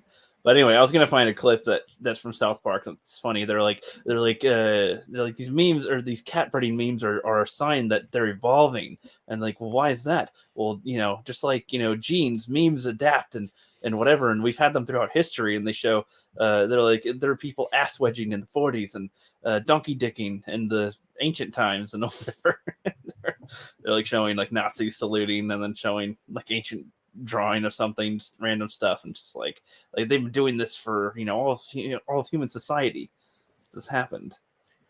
It's great. But yeah, no, I didn't really have much to say about the She-Hulk thing. I just didn't know if you saw the trailer for it or if you care for it. I was underwhelmed. It's just but like I didn't. the little booty.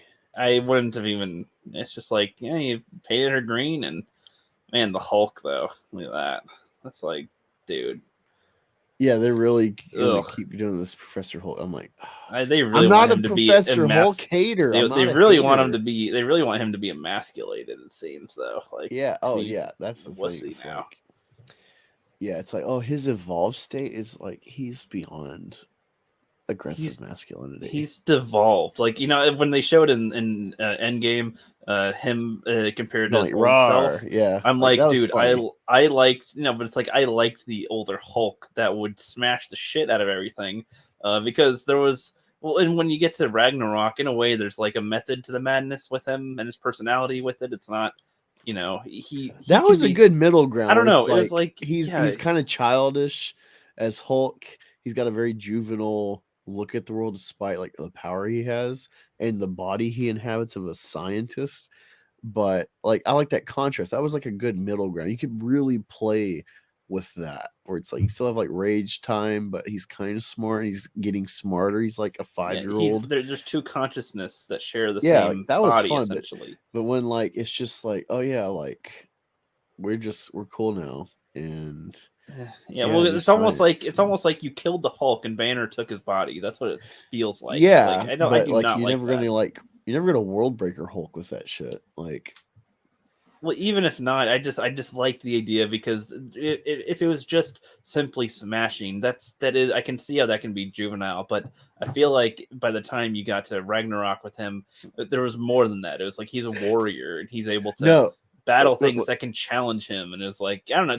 For him, that's when I'm saying juvenile, it's not just that he's like thinks simply, but there's like little when you're a parent, you catch these things. So it's like there's little qualities to like his manners. Is like Hulk kind of like pouts.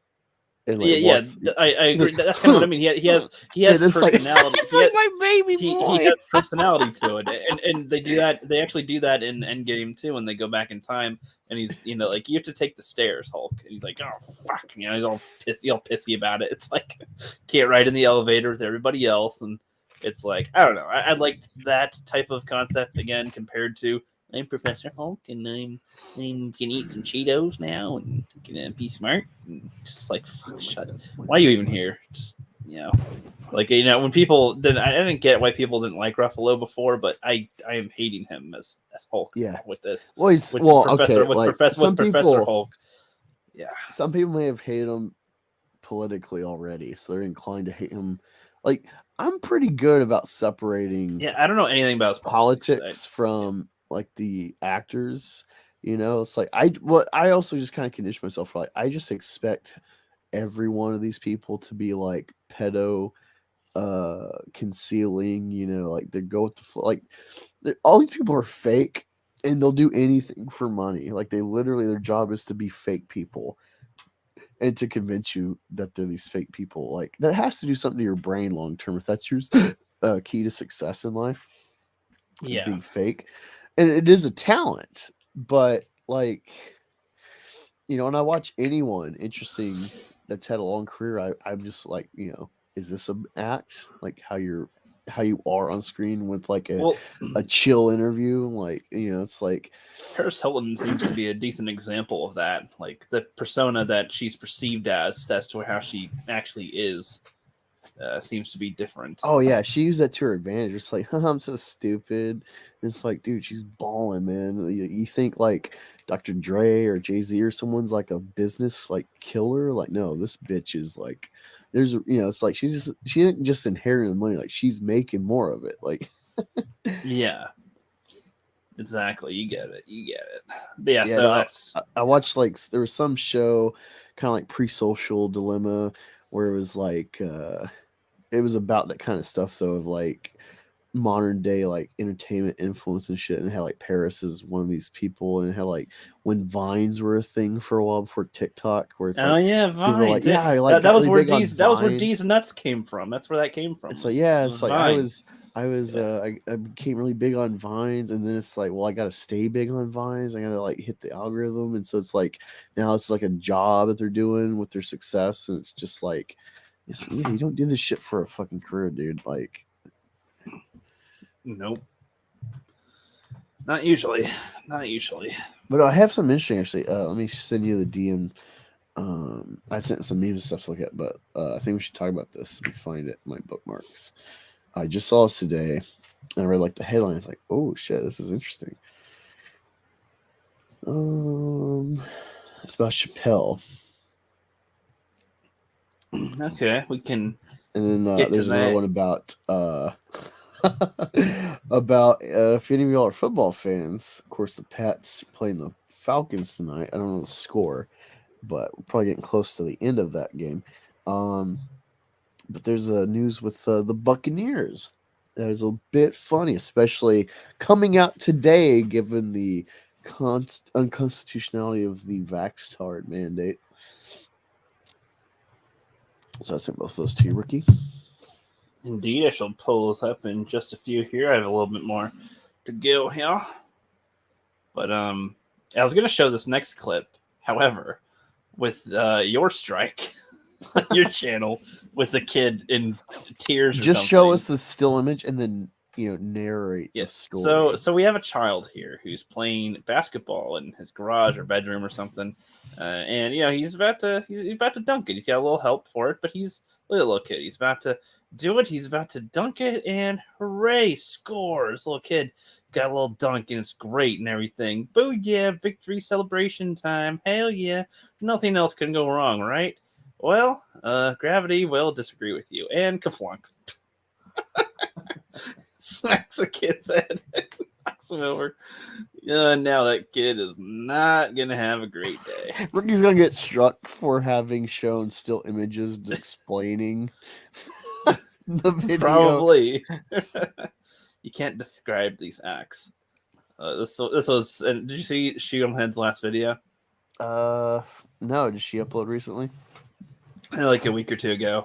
This was. Oh, I didn't see the newest one. And I think it's stuff you'd actually like to see or to hear about with it. So she's arguing with basically pedo stuff. There's like this organization that's supposed to help pedophiles essentially, and she's in the middle of it. She does this little skit with it. I thought was kind of funny.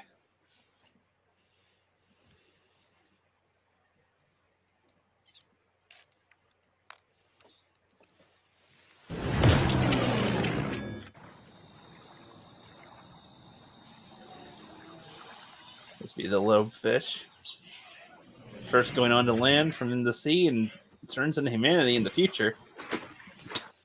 Just fucking kicks it. Like no more evolving with that shit. Nope.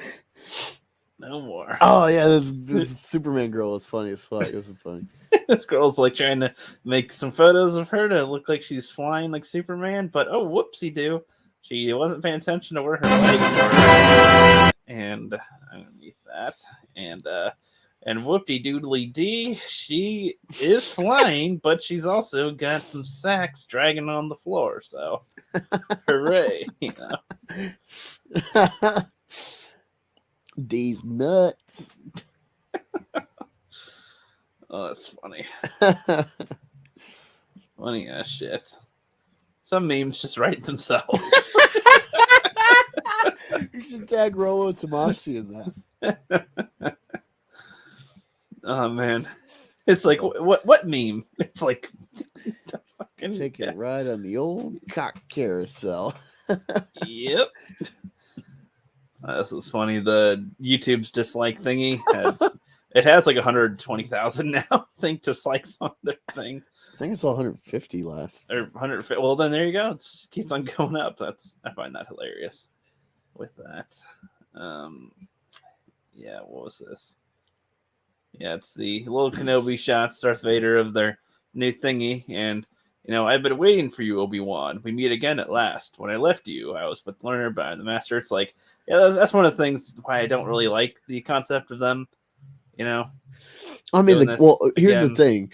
I think I talked about this before. Is like, unfortunately, just like the trying to key in Rey as maybe the chosen one or the other one or something, which has roots apparently that Leia wasn't the one that they were originally like writing the idea of like another in Empire or Return of the Jedi.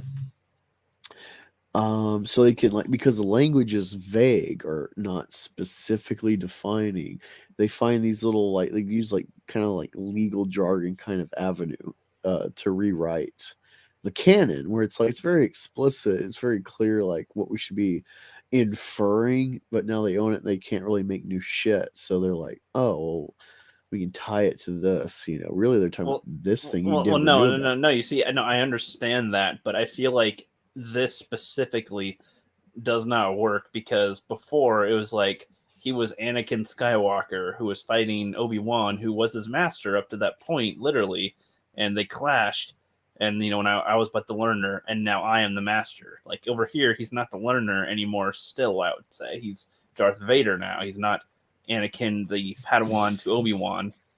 You know what I mean? It's just so that holds less weight, if anything, to me. It's like, oh, you deflated it a little. Yeah, I'm not up in arms though. Like, yeah, I'm not up in arms either. I'm just saying that I don't think it works. Like, well, it'll probably be cool, even if it's just like an isolated moment that's cool, like the Rogue One like Vader scene, where it's like, yeah, I mean, I didn't need 2 hours to get to this really cool scene, But you see, that type of one makes sense to sneak in. It's like he's just strolling down a hallway.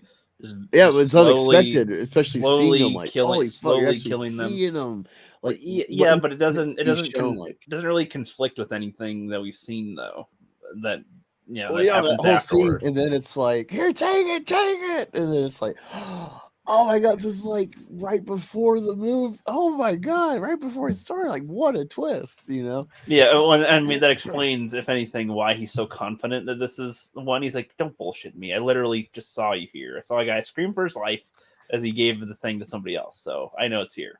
Tear their ship apart. It is here. But anyway, I thought this was a funny one too. Uncle Ben's, get rid of. Aunt Jemima, get rid of. Land's Lakes, get rid of. But keep all these ones, Yeah. Ku Klux Klan is proud. Yeah, their plan is working as they're part of BLM, and their plan is working. They're like, now. Man, it was this easy the whole time. Like they could have just had the black people fight to erase themselves. They encouraged BLM to rise, and that's been eliminated. Like I can see back in the 1800s when they're like making the Klan during Reconstruction. It's like some guys like, well, what if we get the black people to erase themselves? And they're like, you idiot, and then it's like 200 years later, it's like, what I tell you, like. Oh yeah, that's funny. What was this one? I forget what that was in reference to. There's some funny thingies, but I don't remember what they were. Okay, those memes aren't as funny. Oh, this is kind of funny. It's I bet by 2021 they'll have flying cars. 2021. Yeah, Fucking robot making coke. Robot, yeah, making a line of coke. Some lines. That's pretty funny. What was this? Yeah, you can't just buy a person, you sick fuck. Talking about slaves, and then adoption in gay couples. They buy a person essentially. Yet there's a couple of fags. They're buying a baby. They're buying somebody. That's funny. You can't just buy a person, you sick fuck. And then the same I like person. the one where it's like, oh my god, microscopic life on Mars, and it's like a baby in the womb. It's like, no, it's not a life. It's like, nope, screw you, baby. Nope, no. What was this meme? Oh, she says, this video game armor is pure fan service. I wish I could wear something realistic and historically accurate. It cuts to that. It's a doink. It's make my butter, bitch. Churn my butter. Some bitch falls gross. over here. Gross. Yeah. All I know is she falls over on her. Right there. What was this? I don't know. This one's kind of. We're doing like a proper thing. You didn't even screen this shit before you showed us. I never do. Whenever we do these, I never look at them really. Half the time. Anyway, I think that we're gonna leave them all the time. Oh, you're gonna leave me. What was this? I hate when girls, especially my girlfriend, think that we're gonna leave them all the time. Oh, you're gonna leave me because I'm not good enough. Woman, I'm lucky I even got you. What do you mean? I am built. Oh, he's a cock. Never mind. Gross. Never mind. I thought he was gonna be talking about something else. Don't Never spread mind. that garbage. I didn't know what it was. Is this one with Damn it, Rookie. dicks? No, this isn't. Oh, fuck. That's what 18 USC 245 is exactly about. I'm asking you to leave. I don't fucking know. I don't want to look at that. I think I'm almost done here. Not forcing you, just taking away everything until you consent. Sounds about right. And you saw the little Sesame Street friends last week. With yeah, spreading. Yeah, with old Sunbad Gupta, the fucking guy didn't stand up for Rogan. He's the medical contributor to CNN. And afterwards, he's like, didn't say anything in contrast to the whole horse dewormer narrative. When he's on the stream, he's like, yeah, immigrants have been given ivermectin for years. It's great. Like, fuck that dude. Or Yeah, he's like, he's a good friend. I'm like, dude, he's like, well, are you blind? Like, this dude dropped you like next fucking day. Yeah. Was he just carrying like a football? This is just funny. He's just one hand in him. I forget. I feel like part of this meme is missing. What was this? Okay. Oh no, here it is. Okay. I was like, God, there's something else here. Why I picked this. So the way you choose. So from today's parent, baby development says the way you choose to carry your child might be racist. Inspiration versus appropriation is a big topic in the baby wearing circles with plenty of controversies over the years and how they're holding baby, and then that's why the pick. It's like, it just is how I hold my baby. Hold it like a sandwich. Yes. It's just different little versions of how people are holding their babies. Funny.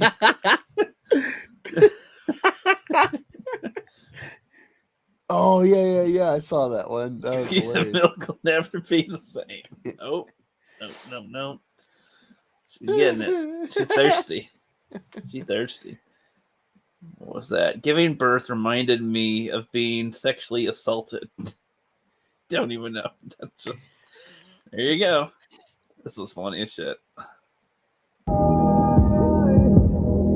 This kid's just trying to get through, and then just kabloom, and the girls are just whatever. We're just gonna keep on dancing. He gives a shit.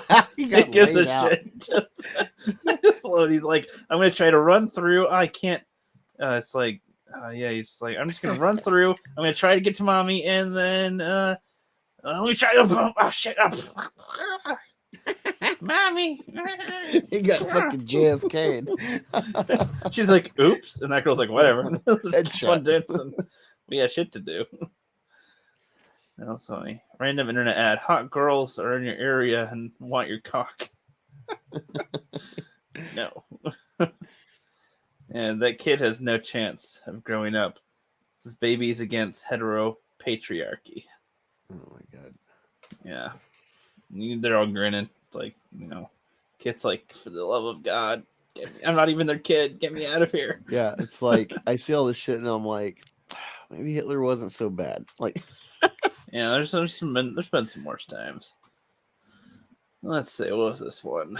Garbage Human 3. I miss when men would go to war and die, says. Alburn, there was food rationing back then. You sure? See, the reason why I forgot about some of these, this is from like November 3rd. This is from a while ago with these, we haven't had a chance to do our the last time we didn't do the memes. What does it say? Zack Snyder's Spider-Man. Okay, this is at the beginning of where some of those ones were from before that we saw before. They killed them all, Peter. And then kid crying with the ass out. So now it's the end of my memes. So now let us go to yours. You're gonna pull up a new tab because I sent you yeah. wait, you might have to refresh it, but yeah. Yeah, I got the Chappelle link in there. The Chapel. Want to do the Chappelle thing first or the rest of your memes? Yeah. So Chappelle. Chapuli, Ellie, huli, hula. All right. Oh, so that was a tweet. I see. Which is just a picture. So now. Are you sure you sent it to me here? Because I'm only seeing the pictures. Yes. It's weird if you didn't get it because. No, the last one I have is your Squidward. I sent you something from Steph Minority Home shared. Well, last thing I have is Squidward. Oh my god, let me find the fucking website link. So it's not here. Not here, man. Game over, man. Oh. Game over. God. You know what's funny with Bill Paxton had everyone pretend they're like, I'm such a fan. Like, dude, he plays fucking bitches in movies. Like, he's in Twister as a lead, but he plays bitches. No, in Agents of S.H.I.E.L.D., he's such a main person. I'd spoil it if I told you. Things people actually watch, Rookie.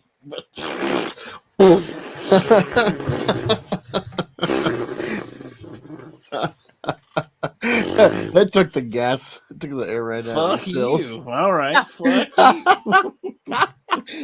You're like, well, I have nothing to respond, so I'm just going to be emotional. I just, if only people did watch shit and then not judge it based on 5 episodes, then yeah, it'd be great, He's not even in the first 5 episodes, so he comes in later, and then he's cool later. So. Oh, and I definitely don't see him. critical race theory isn't even being taught in schools. I thought you were responding to me at first.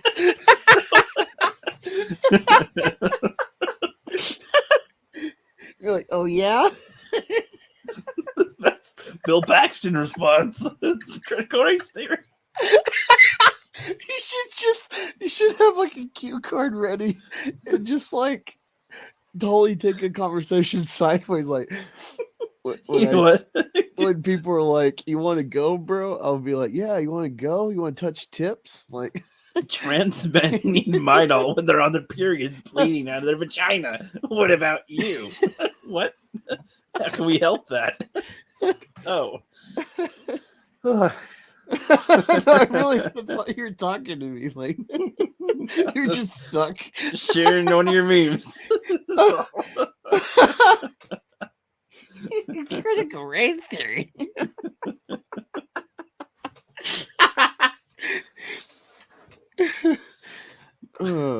It's like completely brings me down because like I hate most of these shows and they combined them like gross. Oh, the Scooby Doo and Doctor Who. Or what is this? It's Scooby Who. Get it?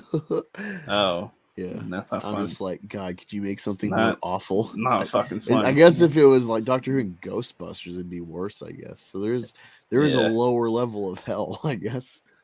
That's true. Reporter wears grape costume to defend boy suspended for banana suit. I thought it was fun. This is from Dude's post near W's, and I was like, that's really funny.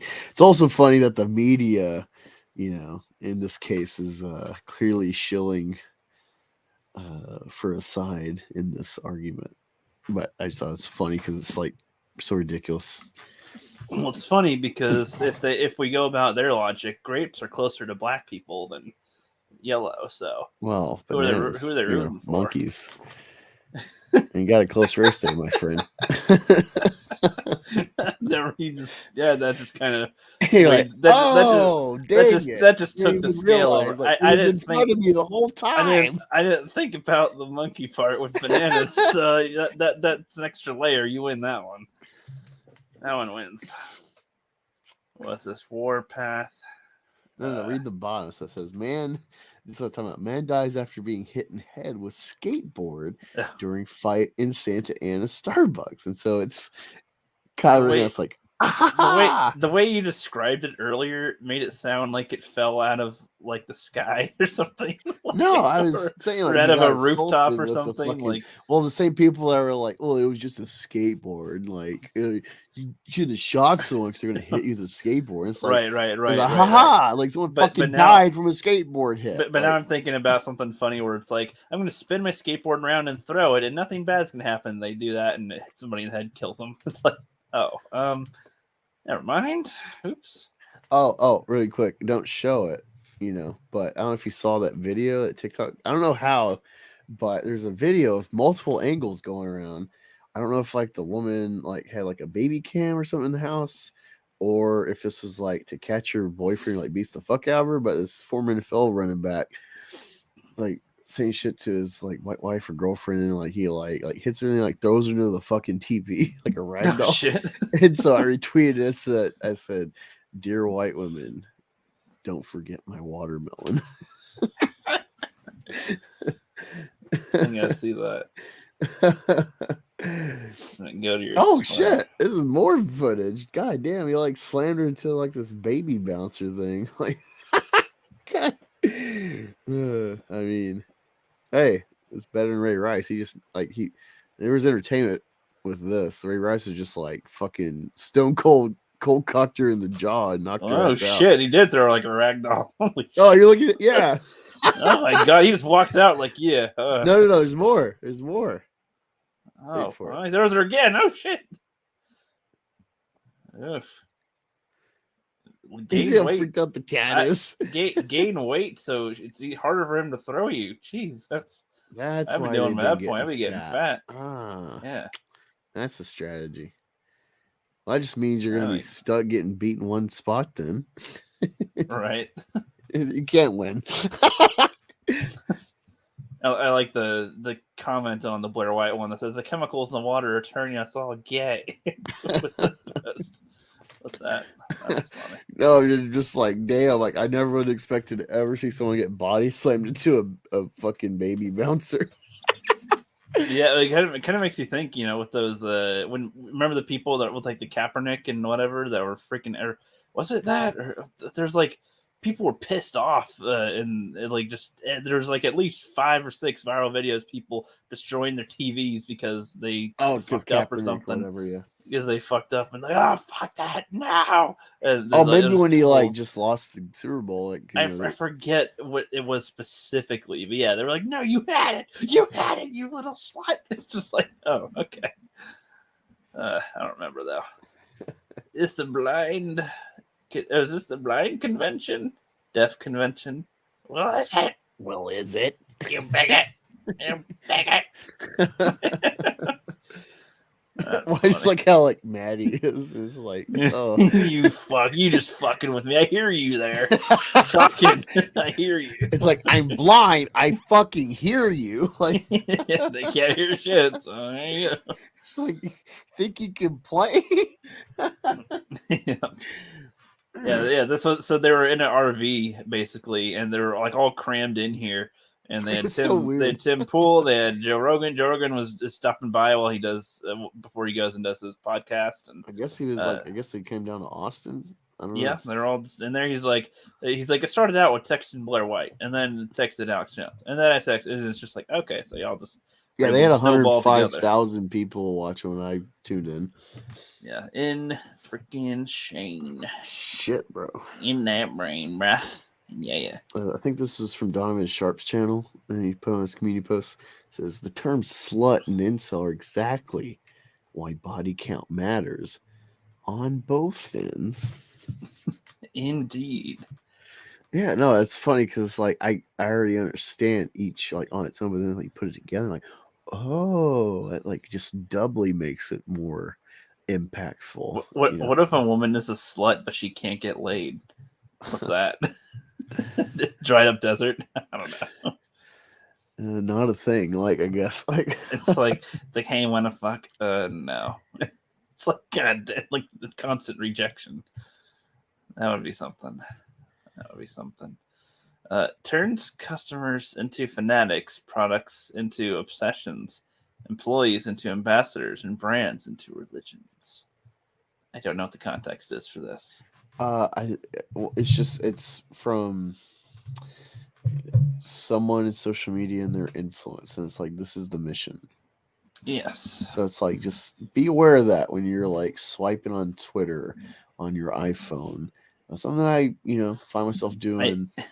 Mainly at work. I actually keep myself pretty mentally busy outside of work, but yeah, like I'm kind of stuck there for 12 hours. So if we're down or in between runs, I'm like, whatever, But yeah, well, that's why I listen to like Rogan or streams or something.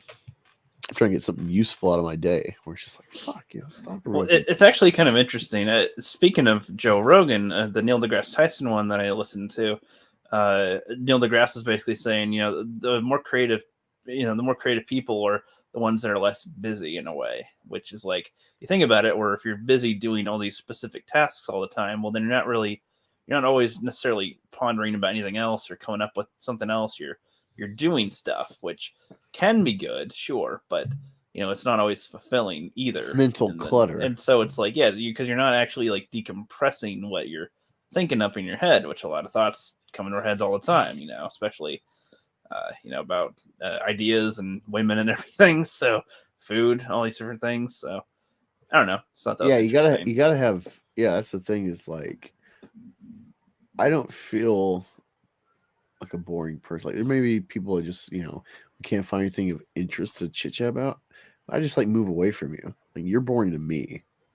Like that's how I live life. And like I think it was in I got ADHD, so it's kind of preserve itself in my brain as I'm fat, so it clearly didn't really help me long term with weight, being physically active. But yeah, I'm like mentally active all the time. And so there's always something on my mind. So it's like I'm pretty much never bored. There's something for me to like look into, or what's that, or get all these fucking weird wormholes, like knowledge wormholes or whatever. And yeah, in Westworld, there's this like kid that the creator like comes across when he's strolling through, and he's like, I'm bored. And he's like, only boring people are bored. And it's like, I really live that, like just lots of random things you might be like, oh, that's a good thing, but you're like very clear, like, oh, that's just a movie, or some example where it's like, well, you can never reach like that peak of whatever, but like that really stuck with me. That's one of those movie adages or whatever that like no one has like really picked up on. Like I live that. I think like, no, I gotta, even if it's like I'm just sitting on the couch, like if I'm like scrolling my phone trying to learn something, watching a documentary or investigating a new like Yellowstone, like I'm so captivated by Yellowstone. Yellowstone is cool because it's like something like flashy. It's about like this cowboy. He's like probably a millionaire from a billionaire, like the worth of his ranch that he's like in part inherited and stuff. He's like, worked his way into politics in his state and stuff, but like all he does is fucking like get up ass crack of dawn and do cowboy shit, like move his cows, feed them, ride a horse, and then he's got to deal with like his kids and this external kind of drama shit that they're getting into. But it's nothing like like Madman's sexy, he's a womanizer and stuff. Like this show is just like half the show is just watching like people like scrape out a living, even though they're kind of rich. Like if even though you own like this, you got like this luxury to your life, like how you have it and how you sustain it is like real grit. So it's still like man work, even though you're like wealthy. And so he's like, man, I really envy like that kind of, it's like, like I've talked about, it's like if it wasn't for like Islam and shit, terrorism, like I would live in Afghanistan. I would like totally cash in my iPhone, get rid of like every connection to the West, besides my kids. I've thought about once my kids are 18, maybe trying to move to Alaska and do like the homestead shit because they still pay for that. Give you like a bunch of cash. Yeah, I've thought about that. Or at least have like a second home, in Alaska, and be part of that like full colonization of the state. Which I don't know if he'll ever like really tame Alaska. Probably not. Just because of like how weird it's so alien to the majority of human. you got like even you got cities, you got cool cities and like army base or two there, but yeah, it's like it's weird winters. You got the weird like night and day shit going on at parts of the year. 30 days of nights. Yeah, and then you got like no night and stuff. It's like it's really weird thing to subject yourself. It is extreme. There's a reason it's not been tamed. Oh yeah, kind of funny how you say that because there's an episode of Agents of S.H.I.E.L.D. where she gets lost on my god, on a planet. She's on a planet that's very dim and there's no sunlight. It's not pitch black, but it's dim. And there's no sunlight. She's there for like almost a year, and it's like, oh, there's no sun. That would suck. I feel like Jay in Red Letter Media, where like any fucking movie, like Mike will find a way to be, yeah. How often do I reference Agents of S.H.I.E.L.D.? I rarely do. Show, no, but like a random it's not every okay, episode, but it's like okay, that where it's like, fair. Dude, it's not a thing. I will never care about Agents of S.H.I.E.L.D. Like, you're like, oh yeah, it's like, oh, it's God, more of we're hearing at it. this point. It's more of a meme to bring up real quick. It's funny though. No, that's what's funny about it. It's just like. Well, it's like I agree because like the thing was there was like an astronaut there that was there for like 10 years, and it's like think about having 10 years of dim, barely light, and like no sun. That would suck. That's like I don't know. That's tough to think about, especially since we derive a lot of our sort of happiness from I don't know the sun, sort of, right? Like some level of that. People attribute to sunshine. You get a big chunk of time where it's like nothing but sunlight. There's no nighttime. So exactly. So the contrast as well. If there's no you have deviation like from what moments, it is, and then you have like, oh God, like I'm like insomniac because there's like no nighttime. My body can't adjust. I can't get to sleep. Yeah, I agree. That would be just as weird. It'd be you should watch Insomnia, dude. That like I guess it was I don't know if it's the same title, but I want to say it's a Chris Nolan film before Batman series. Al Pacino, Robin Williams, and I think Robin Williams, yeah, and I think Hilary Swank, maybe. It's in Alaska, and this like cop, he's like a hot shot. He's a vet, so he's been in the force for a long time. But he, like this is the one thing that drives him is like his job. He's like, he's hot shit at his job, solving these crimes. So he's got like some skeletons and stuff, and this is pretty much all he's got. So it's a good setting. He's going, he's having insomnia, and then he fucking goes to Alaska during like that like no nighttime period. Right. But no, someone at work, I know a little bit about the homestead thing, not from looking into it, but a guy from he's from Alaska. He grew up there. I don't know if he's born in like West Virginia, but yeah, he's like pretty much his whole life grew up in West Virginia. And it was funny too, like knowing him, knowing a bit of a story. Rogan interviewed Joel. I had no idea she's from Alaska, and she did this. She's from like this homestead stuff too. And it's like this was something like the food thing, where it's like we're like, oh man, this again after like 3 days. But it's like Yeah, beforehand it's like, all right, food. You actually gotta like put work in to get anything to eat. And like you listen like Joel, it's like, yeah, it's kind of like you don't have time to be bored. Like, and your luxury time is way more finite in that kind of environment. 'Cause it's like, I can't just go to the store and eat food. I gotta grow or pickle or jar it. I gotta find it.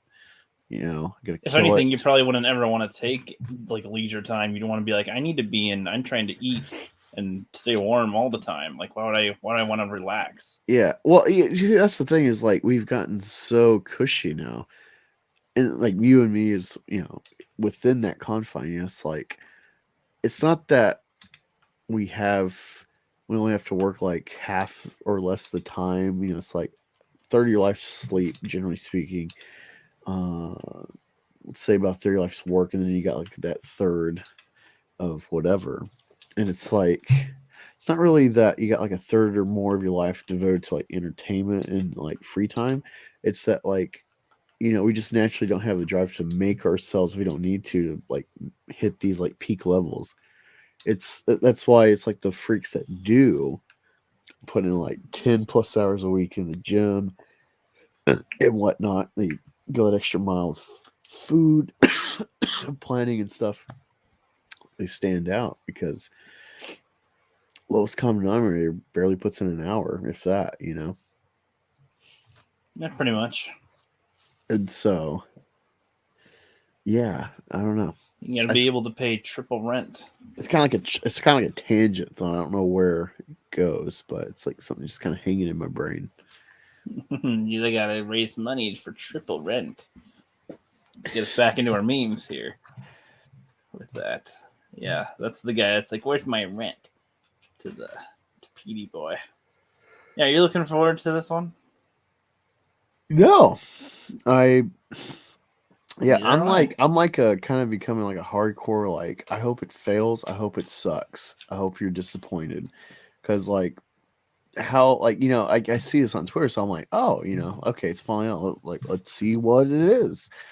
And I do. And it's like, I mean, he's got bullshit girlfriend. That's awful personality. You got the bullshit gank replacement in this Ned character. It just looks awful and stupid and dopey. And it's just like, oh, like, I don't know, man. Like, I shouldn't feel like, oh yeah, there's Doc Ock from the original Spider-Man. We're gonna have like these other Spider-Man. Like, it should be like a holy fuck, dude. And I'm not. Like, I saw Venom 2. I saw the end credit scene. Like, that was essentially the movie for everyone. Because it's like it kind of confirms like, oh, there's going to be a Venom verse, crossover into Spider-Man.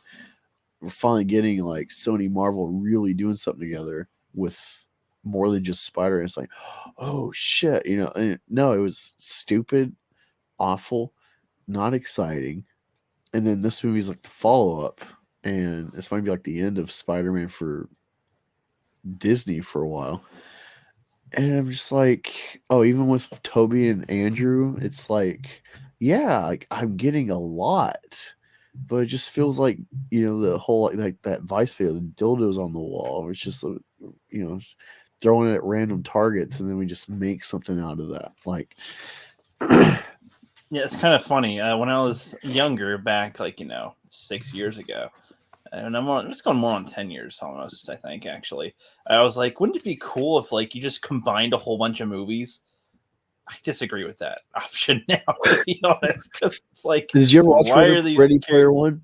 Because I know a lot No. of people liked it, but I never watched it. No, and I don't want to. It looks awful. Like, it's just, let's just put all these guys and just have them around. It's Oh, just there's like, Back to the Future and there's it's Iron like- Giant, and it's just like, I like those it's- things. It's like, but It's such why- a cheap gimmick of the like, you like characters- these things. Why are the characters here? What are they doing? Are we going to spend time with each of them, and why? Like with the Spider-Man thing, like with the Octavius and Goblin, I assume those are supposed to be not even the same ones from Tobey Maguire's, right? Like, not, they're the same actors that played them, but they're not supposed to be the same ones, right? Because if so, why the fuck are they fighting here right now? That just seems really dumb. Those are being sucked in, yeah, but Otto at the end, didn't really. He had control over his little things. He didn't really he was good at the end, kind of, a little bit, and I don't know. It just seems really dumb. It just seems like why it's just forced. It seems to me. I don't know. And the whole thing about messing up the spell with Strange is like, what? Why is this how you did anything here? Oh, I want to reverse it to where people don't know I'm Spider-Man. I don't fucking know. It just seems really dumb. Everybody else knows who everybody else is in the MCU by this point. Yeah, no, that's the thing is like Spider-Man by himself, it makes sense with like the identity, but when you got like Tony Stark and then this is like the guy who's recruiting you, and you got like Avengers and shit, and then you got like Civil War, the like Registration Act initiative, and all these like elements. It's just like it doesn't gel like in a big. That's why like the X-Men are weird. Like when you start reading comics and all, and then you read like X-Men, and you're aware of like all these other characters in the universe, even if they don't really like bring them in for the crossover for that story. You're like, wait, like people are so like the X-Men's written in its own kind of vacuum, even though it's in a bigger universe, and so it's weird when you mash because you got like, oh, here's a mutant with its powers, like we don't know if they'll be against us, what power they will have against us, so you'll have another Magneto. What if he became like a Hitler? Like, how do we stop him? It's like, okay, but then it's like, oh, well, like people love the Fantastic Four. I'm like, what the fuck is that? Like, they're essentially mutant freaks from a science experiment in space, and everyone like loves them. I'm like, what? It doesn't work in continuity together. When they're in the same universe, you mean? Yeah, like when you see the X-Men and how like all the enemies and how it's like very much like I thought most of the people didn't like people with powers was supposed to be the thing, that it's more like, oh my god, are you gonna kill us or what? Well, like with Avengers, even Hulk, it seems like the general world is kind of like or like positive in some fashion as a general consensus of like the people. Both like X-Men, like everyone's like they're fucking freaks, like kill them all. You have like all sorts of different sects of like essentially like let's genocide the fucking mutants. Is they're like going to be the end of humanity? Yeah. They're either going to infect us or they're going to like outbreed us. They're going to make us obscure and. Well, yeah, it's like, okay, that guy has the power to nuke a city. And it's like, it's understandable that you would have these extreme reactions to this kind of revelation, this reality. So this is all like, this is like the philosophy of power kind of stuff, playing with fantasies. And it's like, well, if they're real, like what would like transpire in society? What would the arguments be? And that's the cool thing about the X-Men. You can get like these kind of deep, like societal questions. And it does cross into politics as a reality, but there's been I forget who I had this conversation with. I want to say it was Gaze or Mortal Coil or somebody where we're talking about the Captain America Civil War and like the Accord type of things, and this kind of goes hand in hand with X-Men as well, with like their rights is like they're born with these powers, let's say, and do you like should you track them in some way? Like what level of act should you do, if any? Because if it was okay, let's just treat them like they're full on humans essentially, and let's get they have the full rights and everything, but that person has the ability to change into somebody else and mimic them, essentially literally stealing their identity. And this other person has the ability to be invisible. This other person has the ability to wipe out a city with his breath or something. And it's like, so should that just be ignored or what? Like, what do you do here? Because that's different than if like a citizen has a gun or something, because any citizen, unless they're a felon or something, can essentially get a gun at some point, to defend themselves. But you can't just get these powers like that or different abilities. How you brought up Mystique, because she's like one of my favorite comic characters, even though there's really not a lot of her. I think she's really cool. She's sexy. There's an interesting power to her. That's not like she does have like some strength and like she can skill. She has skill. No, but like comic wise, like she has some elevated strength. and ability. Also, when she morphs, she can like shift her organs and like compress them in different ways in her body. So like gunshots can be less lethal. So that's an adaptation, at least since 04 was a thing. Brian K. Vaughan's run, but no, what you were saying about like, remember that like guy that got memed all year because he during a COVID like work whatever Zoom call, he thought he turned off his camera and he started like whacking off. Yeah. Like I would just, if I had the power of Mystique, I would just do shit like that to smear people.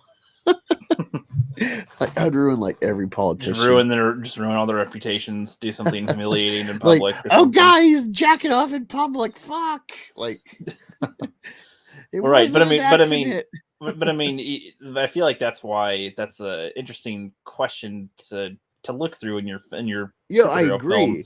But when the superheroes, they never really, individually you might write a story, but like in the full context, when you got like the X-Men stuff, like in Marvel, and you got like these like big events, there's like Avengers, and like, all right, you got various personalities, but then it's like, oh, the fucking mutants, they're like always like, oh, we're going to be in the middle. We're going to be Switzerland. We don't pick a side because. Oh no, I see what you mean. Yeah, they're because never, like they deal with their own like. We have nobody's ever going. genocide. Yay, the mutants are here, and the mutants are never. Like, whoopee, the mutants are never. Yay, I'm the hero. The only time people are like, yay, mutants, is if like, oh, yeah, this one guy that looks like he just made it naturally as a human. It's like, oh, actually, I'm a mutant.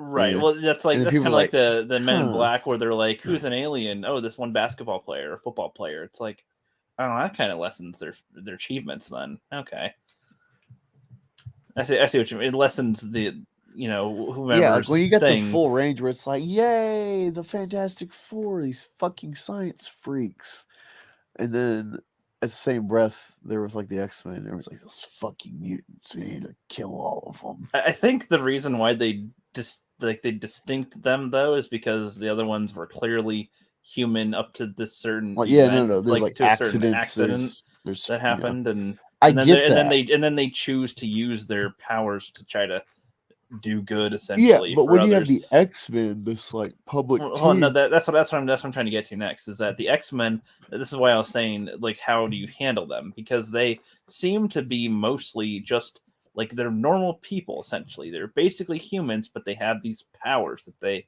were born with. And it's like, I don't think that most of them would want to be a hero or want to be whatever. So they're just mostly living their own lives, but all these situations end up with them having to be pushed together and then to fight something, it seems. Oh, yeah. So, like, it's an actual... So it's like they don't want to be doing any of it, but they have these abilities and they're oppressed for it half the time. So that's what ends up happening with them, I assume. Yeah, I think I think like kind of like the New Gods, so like Darkseid and shit. Like they got roped into like with Superman and stuff, but they were meant to be just by themselves and like not in superhero land. They were their own story.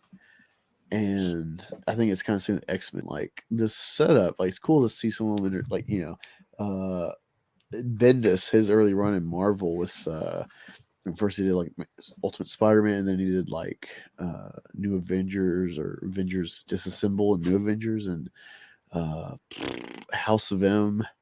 I don't know if Mark Millar did Civil War, but he was around. Like there was a good like 5+ years Bendis was involved with stuff, and it's like, this is crazy, this is cool, revitalized comics from Marvel. But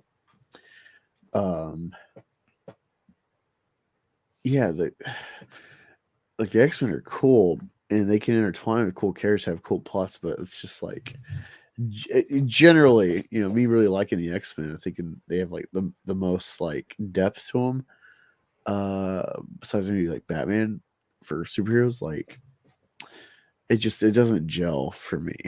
It's something that stuck out. I'm starting to like, wait, So like they'll mention like other shit in the world, trying to get you like buy these. I know what you mean. That might, have you made a video on that? That'd be a good video. Well, no, I've never really dug into it. Post one of these days when your strike is over, of course. With that, but yeah, you can. I say that'd make a good content for videos, talking about how like the X-Men are separated out from everybody else that has powers, essentially. Like yeah, even the Hulk, who's a monster, essentially is seen more positively in the public than a mutant than average. That's what I'm getting at. Is like fucking, he can like break the world in half with a punch. And it's and then Johnny Storm can get the Iceman just no, I don't like him. He's icy. It's like, oh, but you like the Hulk guy? He's all huge, can kill everyone easily. Yeah. He literally eats tanks. Like, okay, that's fine. I see what you mean. But I actually do have a question with that. Like how I was setting up earlier with like the Sokovian Accord things. Like a lot of people go, obviously Captain America's right sometimes. And it's like, when everybody says obviously in that debate, it's like, well, I don't think either are obvious. It's why it's interesting, because it's a conversation. It's a great conversation. They're both there, and the fact that both of the characters were on the opposite positions at first and now are switched, that's excellent. Well, and they're also both, they're friends and they're both good guys. It's it's a lesser degree of like Punisher, Daredevil, where that's like really extreme. Like, how should we deal with criminals? That's a great analogy. But the Cap and Iron Man, like Punisher and Daredevil, to a lesser degree. But I mean, that in a way is also to affect a higher degree. Like what I was saying, like with if you had all these mutants, for example, that exist, and should you tag them in some way, or just go, nah, they're fine to just do whatever. Like if you're if you were to make that governing decision in like America, what would you do? Like, would you want to have them on tab, or go, no, it's fine, let's just not at all? And it's like, it's not. Well, this is why I like, when you see all these stupid fucking like clout chasing channels trying to like, bag an easy comic video because they read an article about what's in it and reacted with no context of the single issue or the series. The X-Men, when everyone, most people in the Menace Comicscape, they're going to know, if they haven't read it, they're going to know it because, they're alluding to Wolverine's buy. Wolverine's ruined. It's like sure, there's some SJW shit going on with like trying to like push like Laura Kinney X-23 as Wolverine alongside Wolverine. Or it's like, this is stupid. Like, it's like the whole gender shit where it's like, well, no, this is that, and then they purposely like muddy the water in language, Yeah. But no, they got some cool shit going because they got like this whole like Moira McTaggart in different like timelines where she's a mutant, and so her abilities, like when she respawns, she like retains all this knowledge and shit, but she can only go to like 10, I think. There's no projection after that. They can't figure out. So it's like, oh, you probably actually die this 10th time around. Yeah, there you go. 10th strike, you're out. But yeah, like, so you got like 3 stories starting out in the like House and Powers of X, where it's like 3 different timelines, and you got Xavier finding Moira, and so essentially he realizes like no matter, so the story alludes that like all of these different X-Men timelines and events you've read, Days of Future Past, Fatal Attractions, Dark Phoenix, it's like all this shit has happened at some point in a multiverse or whatever, different time. And Xavier's like, well, if I fight against Magneto, if I work with them, or for the same path, or like nothing works. There's always like sentinels and shit. There's always an agenda to try to erase us from like the genome. And I can't remember if they make the place Genosha or Kenosha or whatever. No, it's Genosha. I can't remember if they make it before or after, but like essentially it's like a living mutant, this island plant thing. And Ego's little brother. Yeah, and so there's like a big allusion to like, oh, like all the X-Men are actually being kind of manipulated by this island plant or whatever. Like all the things they're eating and they're respawning because of them and stuff. It's kind of like warping their brains from what we know. I haven't read the whole thing to know if it's true. I saw someone say like, yeah, I've read all the tie-ins and I can say like this was a waste of fucking time. Like, and I'm like, no, it sounded so cool because like they ended up making like this council of like Magneto, Xavier, fucking Mr. Sinister, Emma Frost, I think it's Sebastian Shaw's name, I think. Got Kevin Bacon played that character. Like, yeah, they get like 10 or 12 people for like this silent council or some shit to make, so like Apocalypse is like a friend of the X-Men in this story. And he's on the island and shit. And the island makes these portals where they just put them all over the place. And they pretty much say like, hey, we have a drug from our island mutant who can like extend life and cure lots of ailments, but you have to agree to our sovereignty as a nation. You have to declare that before we trade with you this drug. And so most, besides like Wakanda, maybe like Dr. Doom's place and a couple others, maybe China, like pretty much everyone concedes, like, yeah, give us the drugs. And the thing is, they get these portals, but only mutants can go through. So they make this big declaration globally. It's like all mutants are automatically citizens of Genosha and they can come to us anytime they want. And you can't stop them, or it's kind of like an act of aggression against us. So they make this whole like out of nowhere. It's like, yeah, we're gonna help you, but you're kind of held hostage to get this medicine, and you can't stop us. And so it's like instantly puts Xavier in this kind of villainous role from the start, where you're waiting for the shoe to drop, and it's really cool. Is that greater good, or is it? So yeah, that is essentially good? The setup for Hickman's X-Men with his House and Powers of 10. Two intersecting like 6-issue, intersecting stories that are really one story, and then it leads into like new X-Men stories. It's got all these tie-ins and stuff. It's a lot of shit I got to catch up on, but yeah, that was a setup where I'm like, this is fucking cool. So when I'm watching, trying to watch your boy Zach, this is before his like caving to Wade. I was already getting disenfranchised with that dude because it's like he's like, oh, I read X-Men all this time, and it's like it's not that I'm being a Comics Explained shill, but I listen to Comics Explained with issues that I read. I'm like, I don't know. And then it's like he enlightens me. And he talks about all this deep history of X-Men. I'm like, man, they made this stupid character cool or made him relevant or used a power that was a throwaway. Hickman really knows his X-Men. So when I hear this guy just with a financial incentive to crap on this stuff, and you could argue Comics Explained is a financial incentive to boost this stuff. Either way, it kind of equates, and it's like, I don't know, like there's just a real energy I feel from Explained of talking about this versus, it's like that's the easy sell for this channel to hate this thing.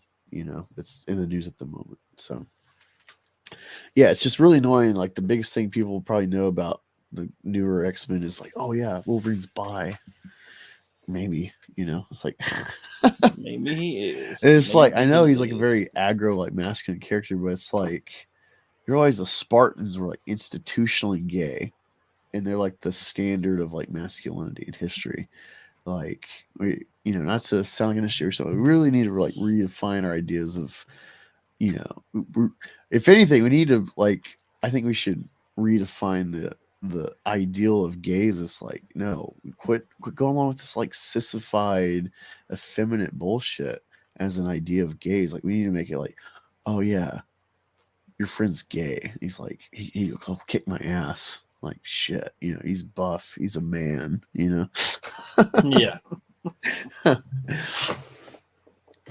don't really think people would care so much about people being gay, guys being gay, if it was like, oh, he like lifts weights and fixes cars. He plays football. I think people would be kind of cool. Like, oh, okay. I think people's main thing was that they didn't think about this too much until he started to make it public. The top thing with most characters now. So it's like, I agree. Like, yeah, I'm definitely against diversity casting and shit, but even if it was just agenda, it's like there's such a cool story going on. Like there's shit overshadowing. Like this isn't the Cell. Even if it is like bisexual Wolverine is not the Cell of this story. It's like, oh my god, Xavier's a fucking villain. Like he's Yeah. pretty much holding a gun to the world's head. Like this is crazy. This is And new. This is different. Magneto's probably like, oh, well played there, buddy. I wouldn't have Oh, done yeah, it like that, but that's some nice move there. That's a little dark for me, but okay. So another element is like they're still trying to build Sentinels, but there's a counter to that for the X-Men. This is on purpose for Hickman to like, well, I don't want like a character death to be the Cell. I don't want Death of Superman or Dark Phoenix. I want to stand outside of that kind of storytelling of like using a big death to sell a comic. And so he makes death a futile inconvenience for your characters. It's like, oh fuck, Wolverine died. He like last stand in space against a Sentinel, and like it had to kill itself to kill him.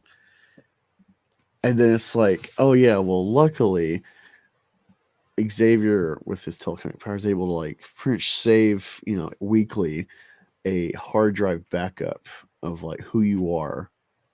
And essentially you can like transfer that mentally into this one person who can like make essentially like eggs, for lack of a better term, and like respawn you with that old data.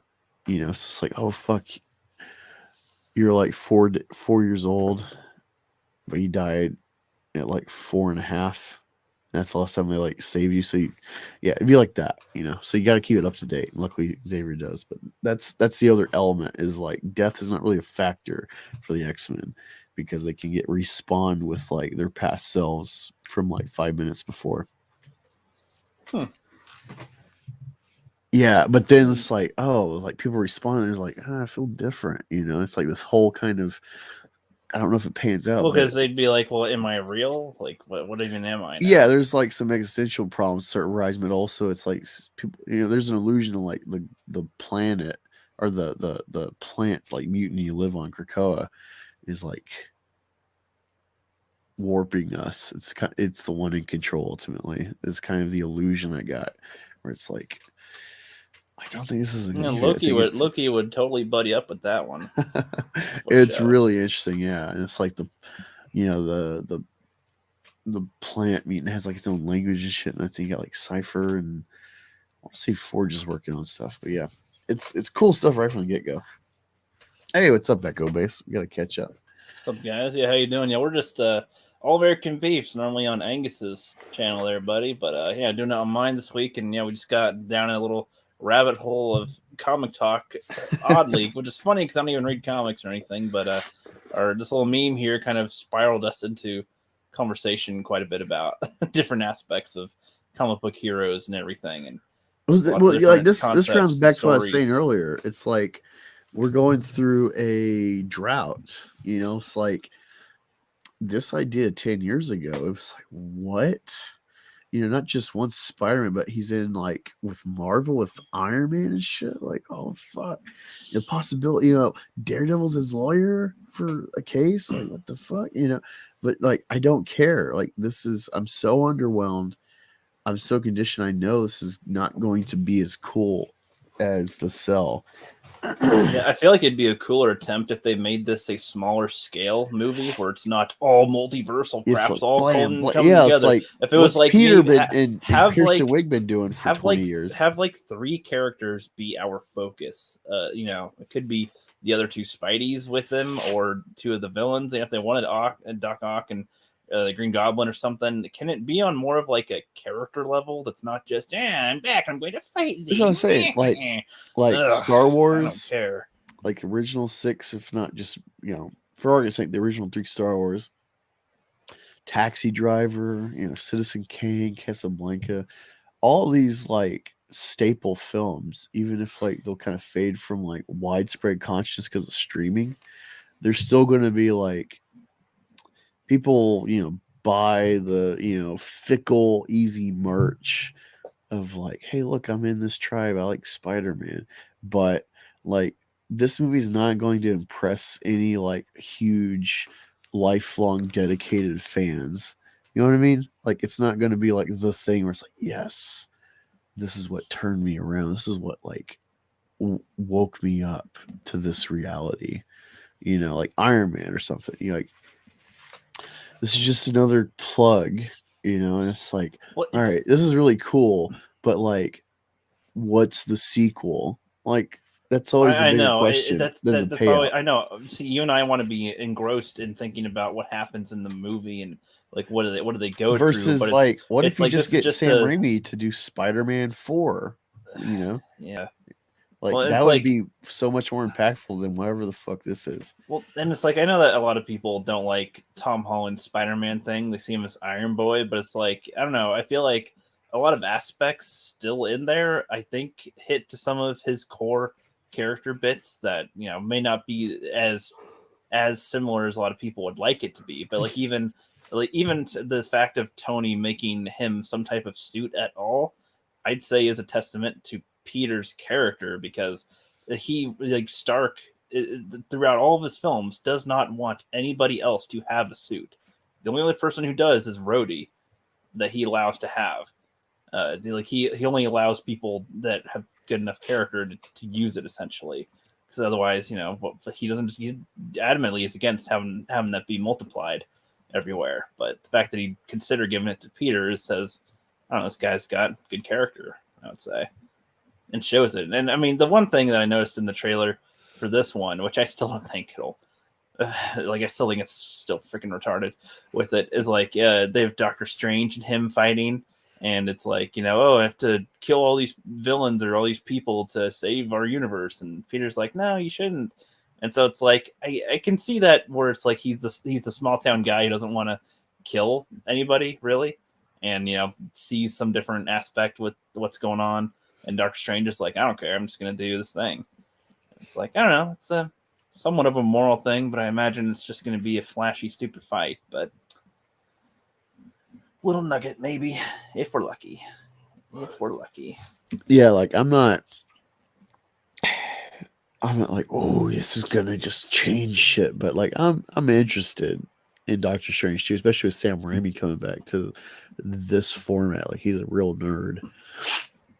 But it's still with Disney Marvel, so I'm just like. I know that's how I feel. See, you're feeling what I feel. You're feeling what I feel about Star Wars right now. It's like, all these. Well, yeah, with Star Wars, like, it's like my whole thing is like, dude, the like, it's cool. Like these ideas, these possibilities, like they're finally starting to like really kind of like try to make like crowd pleasing stuff for Star Wars, and also like, hey, like this is a easier format. Let's bring in the. Like you just watch this show and not know the saga context, and then maybe they'll get into this. This is like these shows are gateway drugs. Good idea, and I like that. It's fun, but there's nothing where it's like, well, this was really worth like the emotional investment I was at when I first heard like Disney's like, there's gonna be more Star Wars, Force Awakens, that whole like 2 years of theory videos, and where it's panned out, where the Mandalorian's like the best we've got so far, maybe ever. With Disney, it's like it's not really been worth the money George gave up and the control he gave up, and also my investment. It's not been worth it. Like the carryover, from Lucas. Yeah, it's like I still just like I can talk hours about random shit in the prequels and watch hours and hours of the prequels. It's like new stuff. Yeah, like, oh, that's cool. I like our concepts, like our conversations you and I get just based off of concepts from the prequels and stuff. Like that's what's funny. Like Angus and I, we do need to just riff more often sometimes on streams because we get into huge like 3-hour long conversations. A lot of times I was like, damn, this should have been a stream. Like, well, and honestly, it's funny. It's funny because I've actually wanted to talk about. There's like 10 other things that I kind of thought we'd be able to talk about, but we've gone on to 30 different tangents essentially, and it's like I'll save those for later because that's like this is already we're almost on 3 hours now. Yeah, this I didn't think I'd be going this long. Yeah, no, it's not as bad with Star Wars, but I'm just like, okay, like I bought a while ago. I bought like the first High Republic book, and I like read like 2 pages, and I'm like, oh, I gotta continue. I'm a slow reader, but like I've just never had like the drive. Like I gotta catch up. I gotta catch up with the High Republic comics. Like it's just like well, that's the thing too. I haven't read into, but like Dark Horse somehow is doing Star Wars comics again with clearly with Disney Marvel saying okay, but it's like I kind of jokes like Marvel's dumping their like losses. Yeah. But I think this is just an addition to what they're already doing, but it's like I don't know. It's like a gimme to the competition because they're so small. Like, why not? And they got a history. It's like their really big thing was Star Wars and I'm trying to think what else. Maybe Hellboy. I think maybe. But yeah, like Star Wars should be like, oh man, like this is weird. Like like Force Awakens is like a huge, safe, like not hive mind, but like corporate personnel decision making. Bringing in people with some history and legacy of Star Wars or fandom with JJ. And then episode 8, as much as I hate it, it doesn't feel like trash. Like narratively it's a trash movie, but it doesn't feel, even with all the gripes I have, I don't watch them like, wow, this is a poorly conceived movie. Like they just threw whatever. They don't care. Like they don't care about the saga. They don't care, making this movie and printing it. They don't care about the saga.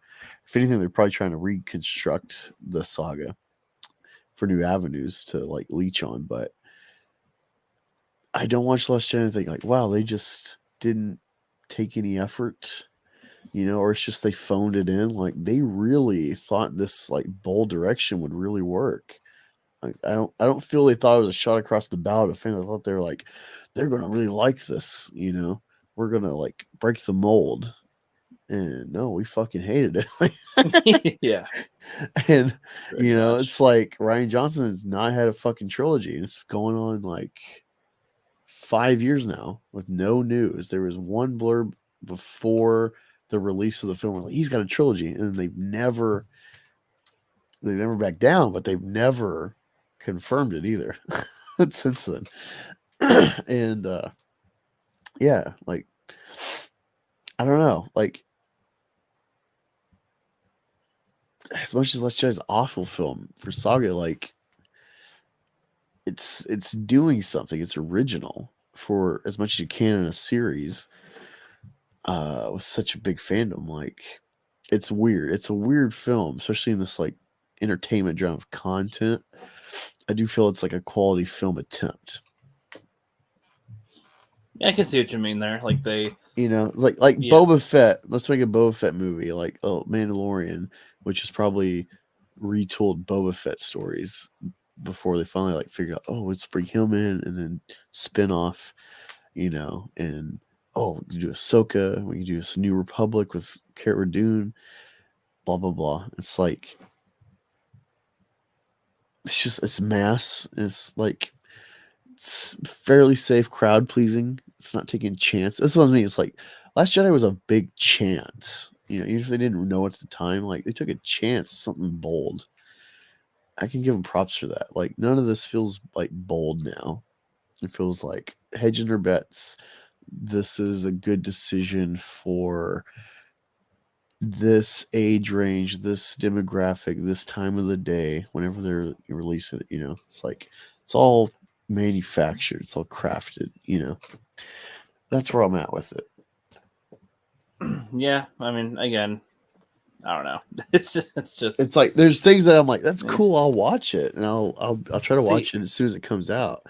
So it's like I'm not so jaded. I'm like, yeah, I'll see it in like 2 years, but they're getting to that Marvel point where I'm like, fuck, it's just too much. It's not quality enough to like really invest. Like I'm here. That's why I liked the Epic Rap Battles of History thing. He's like, I'm pumping out of magic with assembly line whimsy. It's like, you just get on the fucking assembly line and let's pump out another one. Okay, thank you. And that's all it is. It's just okay. You're brilliant at what you do, but you're just gonna crank it out now rather than do it naturally or take your time or whatever. It's like, oh man, that's well, yeah, I don't know, not the best way to do it. I'd say. I don't know. I think this is gonna crap out at some point. Like, not just the money they got to pump in right now. 'Cause like Squid Game is like a really cheap acquisition, and so they're making like $1 billion or more on it for a very cheap price. Like Ernie Ghost or slasher movie. It's like, how much did you spend on that? Probably not that much. Yeah, like Halloween was like I told you the numbers is like, maybe they spent like $100,000 or something like that, 700,000. And they made like 70 million. Even if 70 million is like low at all, it's like for what they spent, that's excellent. That's like the return on investment that's way more than what you would crazy than what you would. That's why I think Paranormal Activity has like 20 movies because. Even if they're all shit somehow, like they made so much money because they spent so little money, and it's like you're able to make back double, triple, so many people are gonna be like, more. So many people are gonna be like, "Oh fuck, is that real footage?" You know, like, oh god, yeah. The first one, it's a good. The first one was like, even though it's like Blair Witch is way overhyped for what it is, but like fresh into it, it's like, fuck, is this real? Like. That was like kind of the first like found footage film like that. So it was like someone kind of made a new subgenre. It's like, what is like, oh my god, like, but yeah, yeah, this is just something you can you can have whenever you got a reply and you don't want to like get hit with like a suspension on Twitter. You just share the meme, Mr. Fagoat. I saw someone actually reply to someone with that. There you go. Yeah, so I think this is actually a girl wearing the femboy Hooters, but she likes it on her profile. It's like, I'm not binary, so I don't care what pronouns you use. Possibly. And I just, I love trannies and femboys. So I'm like, fuck, man, femboy Hooters open. Yes. Is the joke here that she's holding the filter? Yeah. Oh. 2 out of 10. My roommate, when she talks to unvaccinated guys and convinces them to get the vaccine so they can go on a date, and then proceeds to ghost them. Yeah, no. So any normal bitch on a dating website, thank you. Yeah, I already shared that picture. Twitter. I said whores lining up to take Kamala's spot. Right. I'm surprised Twitter hasn't made their own dating site called Twinder or something. Dude, it's crazy. Facebook has gotten into that. I don't know how lucrative I think they're linked to something. Oh, okay. They're linked to an actual. So thing. It's like it's a gay op. It's like, oh, this is different. But it's really like it's either like Match.com or OkCupid. They're connected to some type of dating thing that is like an actual site, and I think they use whatever algorithm with Facebook to do it. Did you know actually Facebook was formed from to hook up something with they were like the creation of it was using hooking up algorithms or something. Oh yeah, so how that was made. Well, I've seen Social Network, so I know like that's what I'm the bullet to. points of the story. Right, exactly. That's a good movie. I think was it Soderbergh or something. When I was looking at his catalog, it's like, he does some good shit. I think that's why I watched The Informant. I think he did The Informant. I think the same guy did Social Network did The Informant, if I'm not mistaken. Probably. This is funny. He says, wait, let me pull it up on my phone so I can read the why? What happened if I read it? Just kidding. You're like, hey now, what's the big idea here? I'm gonna earn back my reparations now. What freak yes. I was like, oh, he's going for it. Yeah, it says, what freak ass nigga drew this one on the stills? And it's like Buff Squidward. He says, I'm gonna take that ass, little nigga. I'm trying to imagine it in his voice. Oh, that'd be funny. I'm gonna take that ass, little nigga.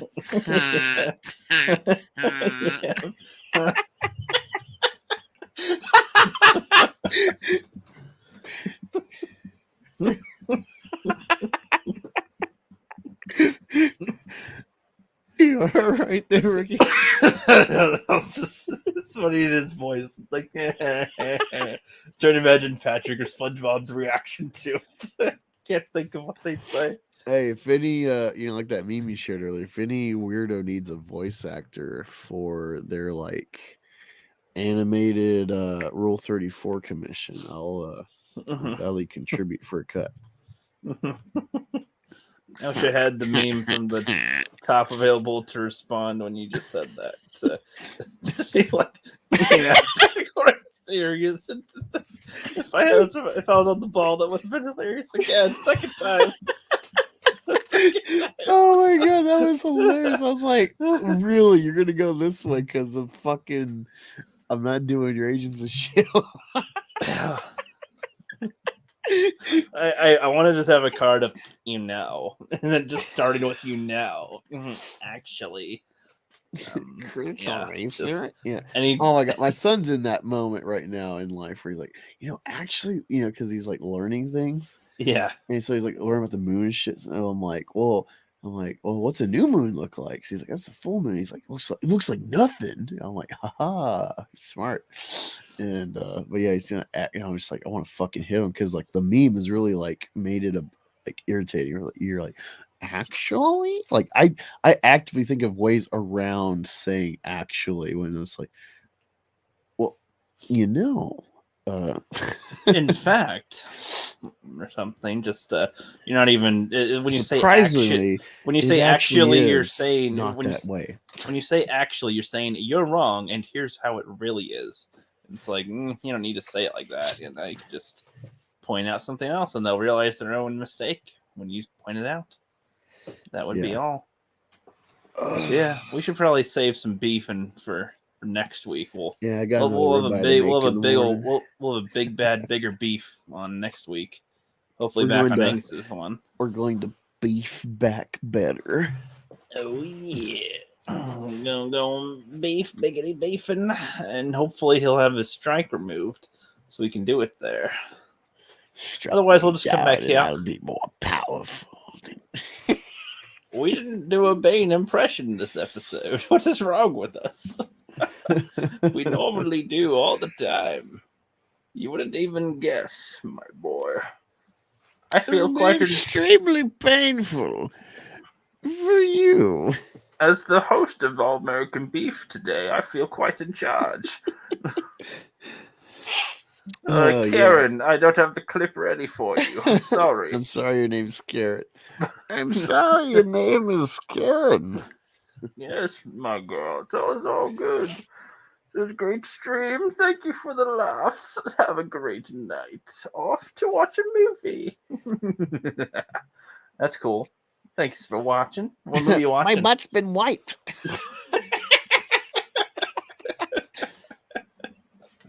I can imagine. Do your kids tell that to you or something? Just randomly, Daddy. Joe Biden what is it? Joe Biden ran up to the reporter. He's like, "My butt's been wiped."